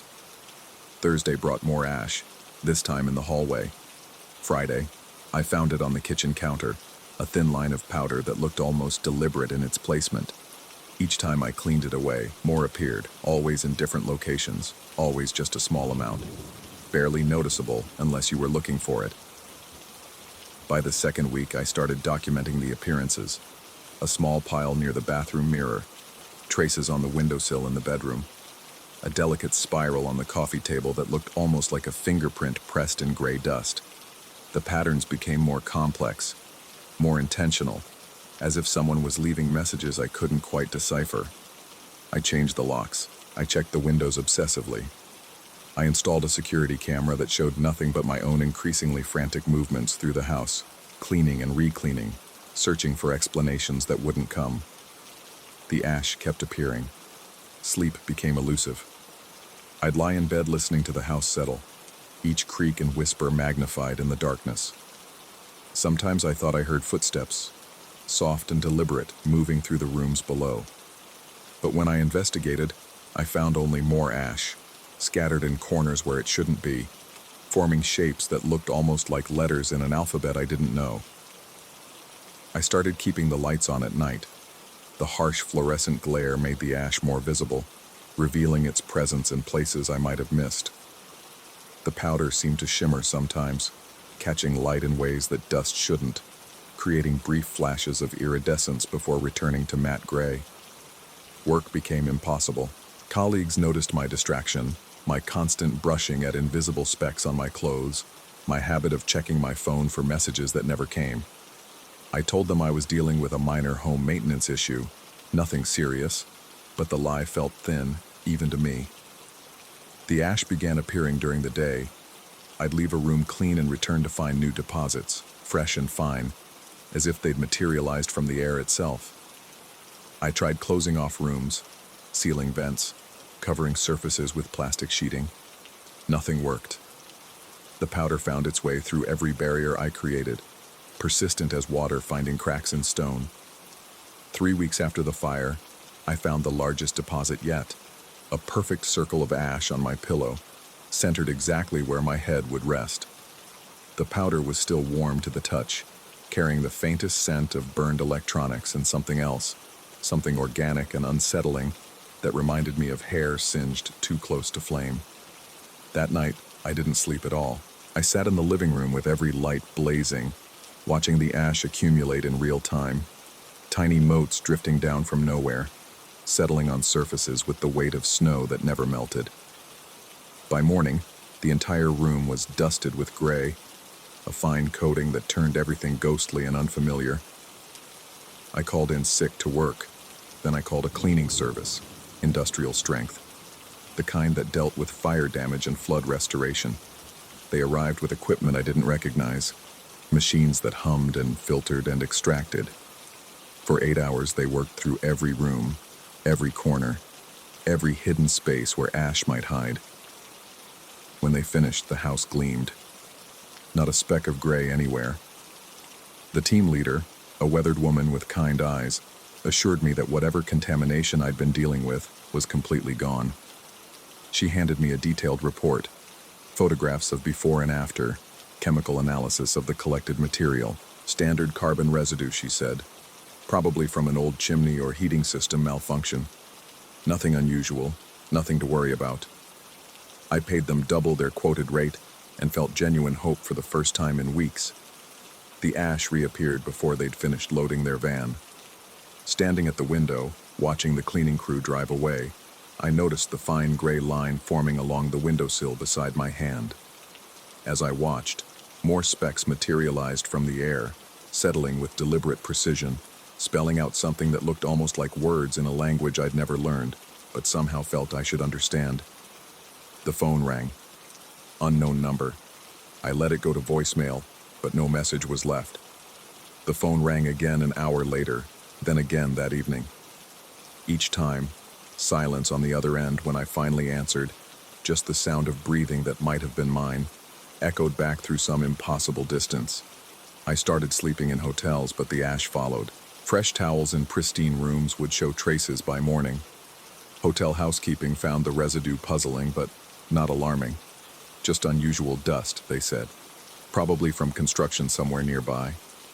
They'd clean it without complaint, only to have me find new deposits the next day, always in places that should have been impossible to reach. After 2 weeks of hotel living, I returned home to find the house exactly as I'd left it, except for the thick layer of ash covering every surface. Not scattered randomly this time, but arranged in careful patterns, spirals and curves and intersecting lines that looked like circuitry, like neural networks, like maps of places that didn't exist on any atlas. In the center of the living room, where the coffee table used to be, the ash had formed a perfect replica of a human form. Arms outstretched, legs slightly apart, face tilted toward the ceiling. The detail was impossible, too precise for mere dust, showing the outline of fingers, the curve of lips, the hollow of eyes that seemed to watch me, even though they were nothing but empty spaces in gray powder. I stood in the doorway for a long time, afraid to enter, afraid to disturb what looked less like contamination and more like art, like worship, like love expressed in a medium I didn't want to understand. The figure seemed to breathe in the shifting air currents, chest rising and falling with mechanical precision, and I found myself matching its rhythm without realizing it, drawn into synchronization with something that shouldn't have been alive but somehow was. The phone rang. This time, when I answered, she spoke my name. Just my name, soft and familiar, followed by silence that stretched between us like a bridge I was afraid to cross. I hung up without responding, but the sound of my name continued echoing through the house, carried in whispers that came from the walls themselves, from the ash-covered surfaces that remembered her touch. That night, I didn't try to clean. I made dinner and ate it surrounded by the gray dust that had claimed my home, my life, my peace of mind. I watched television through a haze of floating particles that danced in the light like living snow. I brushed my teeth with water that tasted faintly of carbon and old fires. When I finally went to bed, I found her message written in ash across my pillowcase. I still love you. The letters were perfect, formed with the precision of someone who had practiced writing in this medium for weeks, who had learned to speak in dust and shadow and the residue of burned memories. Below the words, she'd drawn a small heart, its outline barely visible, but unmistakably there, waiting for my response. I lay down carefully, trying not to disturb the message, and closed my eyes. The ash felt soft against my cheek, warm and oddly comforting, like being embraced by something that existed between the spaces of normal life, in the gaps where reality became negotiable. Somewhere in the distance I could hear her breathing, keeping time with mine, patient as only the truly devoted can be. The ash continued falling through the darkness, gentle as rain, covering everything I owned with the gray promise of transformation, of purification, of love expressed in ways I was only beginning to understand. When morning came, I didn't get up. I didn't clean. I didn't call anyone. I just lay there, letting the ash gather around me, feeling it settle into my hair, my clothes, the creases of my skin, until I couldn't tell where I ended and the dust began, until love and madness became the same gray powder, falling forever in a house that no longer belonged entirely to the world of solid things and certain answers. The phone stopped ringing, the ash continued falling, and somewhere in the space between sleeping and waking, between memory and reality, I heard her whispering my name in a voice made of smoke and devotion, promising that when enough time had passed, when enough ash had fallen, we would finally understand each other perfectly, speaking the same gray language of burned offerings and purified love. I'm still waiting to see if she's right.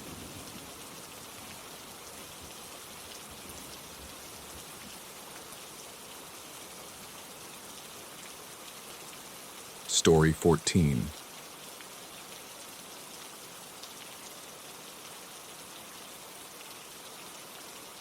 The fluorescent lights in the roadside inn's hallway buzzed with the persistence of dying insects, casting everything in that sickly yellow glow that made even healthy skin look jaundiced. I'd been living in room 237 for 3 weeks now, ever since the fire claimed my apartment, and State Farm decided this roadside purgatory was adequate temporary housing. The insurance adjuster had assured me it would only be a few days. That was 18 days ago. Nevada stretched endlessly beyond my window, a landscape so barren it seemed designed to swallow hope. The highway ran like a black scar across the desert, and trucks groaned past at all hours, their headlights sweeping across my ceiling in slow, hypnotic arcs. During the day, the heat pressed against the building like a living thing. At night, the desert cold seeped through the walls, carrying with it the scent of sage and something else, something stale and watched. The night clerk had introduced himself on my first evening, though I'd forgotten his name almost immediately.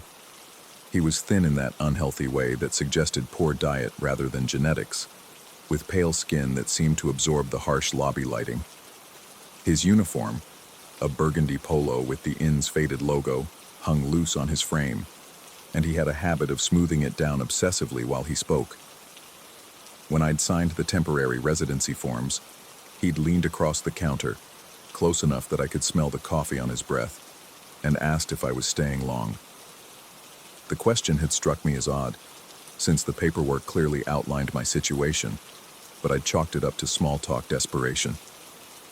People working night shifts at highway motels probably didn't get much conversation. That assumption proved horrifyingly wrong. The clerk, I'd started thinking of him simply as the Watcher, began appearing with increasing frequency during my evening returns from the construction site where I'd found temporary work. At first, it seemed coincidental. I'd push through the lobby doors, my work boots echoing on the worn tile, and there he'd be, straightening already straight brochures or adjusting the artificial plant that had clearly been dead for years. He'd look up with that too-wide smile and launch into commentary about the weather, the highway traffic, or the various mechanical failures that plagued the building. But coincidence has patterns, and patterns reveal intention. By the second week, I'd started varying my return time. Left work early one day, stayed late the next. Took different routes back to the inn, sometimes stopping at the gas station for supplies I didn't need. None of it mattered. The Watcher was always there, positioned behind the counter like a spider in its web, ready with observations that grew increasingly personal. He knew I worked construction, though I'd never mentioned it. He'd commented on the sawdust in my hair, the concrete dust on my jeans. He knew I took evening showers, mentioning how the steam from my bathroom window fogged the hallway glass around 7:30 each night. When I'd changed my routine and showered at 6 instead, he'd adjusted his commentary accordingly, noting with that same unsettling smile how the condensation appeared earlier now. The realization that someone was tracking my movements with such precision should have prompted immediate action. Should have sent me to the manager, or better yet, to a different motel entirely. But insurance paperwork is a labyrinth of bureaucracy, and State Farm had made it clear that any unauthorized housing changes would void my claim. The adjuster's words echoed in my mind. The company has invested considerable resources in your current accommodation. Translation: stay put or pay out of pocket.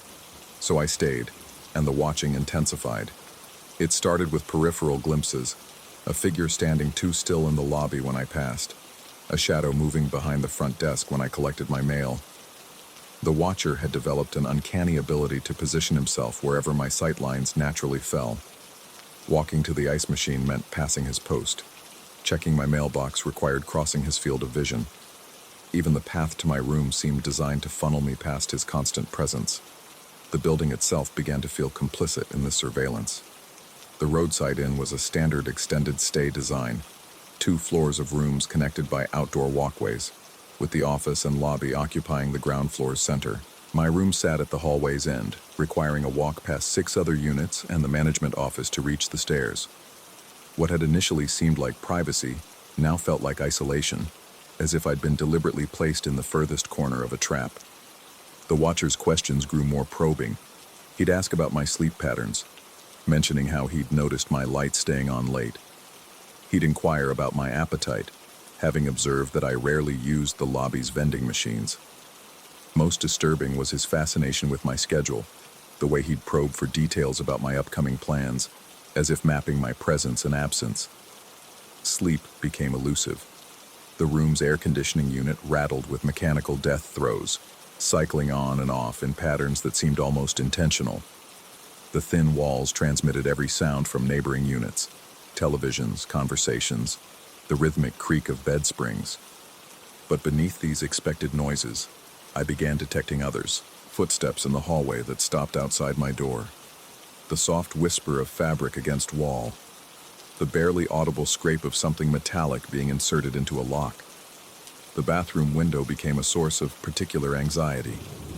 It faced the interior courtyard, where the watcher's nightly rounds took him past all the ground floor rooms.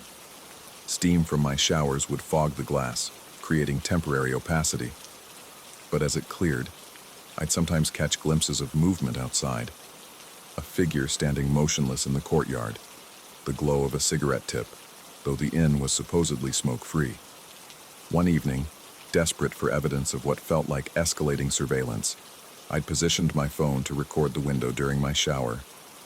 When I reviewed the footage later, the steam had obscured most details, but there were moments, brief clearings in the condensation, where something dark seemed to shift outside the glass. The quality was too poor to confirm anything definitive, but the suggestion of presence was unmistakable. My work performance suffered. The construction foreman noticed my distraction, my tendency to scan the horizon for vehicles that might be following me. Paranoia became my constant companion, whispering suggestions that felt both irrational and undeniably plausible. Was the watcher coordinating with others? Did his interest extend beyond mere voyeurism? The questions multiplied like cancer cells, consuming rational thought. 3 weeks into my stay, I decided to take action that would either confirm my suspicions or prove my deteriorating mental state. I'd been developing a theory about the watcher's movements, based on patterns I'd observed in his lobby appearances. If he was indeed conducting surveillance that extended beyond casual interest, there might be evidence in my room during my absence. The plan was simple: announce a false departure time, leave conspicuously, then return unexpectedly to catch any unauthorized entry. I told the watcher I'd be working late that evening, staying until at least 9 o'clock. I made sure he saw me leaving through the lobby, work bag in hand, truck keys jangling. Then I drove only as far as the gas station 2 miles down the highway, where I waited in the parking lot, watching the motel through binoculars I'd purchased for this purpose. The wait stretched longer than anticipated. Highway traffic was light, mostly long-haul truckers pushing toward distant destinations. The gas station's fluorescent canopy attracted clouds of insects that threw dancing shadows across the asphalt. My truck's engine ticked as it cooled, and the desert silence pressed against the windows like water pressure. At 8:15, I drove back. The lobby appeared empty as I approached, though the lights were on and the front desk looked recently abandoned. Computer screen glowing, a half-empty coffee cup still steaming. I used my keycard to enter through the side door, avoiding the lobby entirely, then climbed the exterior stairs to the second-floor walkway. The building felt different, as if the air itself had been disturbed by recent activity. My room key slid into the lock with its usual resistance, but something felt wrong the moment I crossed the threshold. The air conditioning unit was running, though I distinctly remembered turning it off. The bathroom door stood ajar, casting a wedge of darkness across the carpet. Most unsettling was the smell, that stale, watched odor I'd noticed throughout the building, now concentrated in my personal space. I moved through the room methodically, checking for obvious signs of intrusion. Nothing appeared moved or missing, but displacement isn't always visible. It's in the microscopic details, the way shadows fall differently, the subtle rearrangement of dust particles, the sense that familiar objects have been handled by unfamiliar hands. The bathroom yielded nothing obvious, though the shower curtain hung differently than I'd left it. The main room's closet, however, stopped me cold. I'd been reaching for my laptop bag, stored on the closet's top shelf, when the sound registered. Breathing. Slow, controlled, but unmistakably human. Coming from inside the narrow space. My hand froze on the closet door handle. The breathing continued.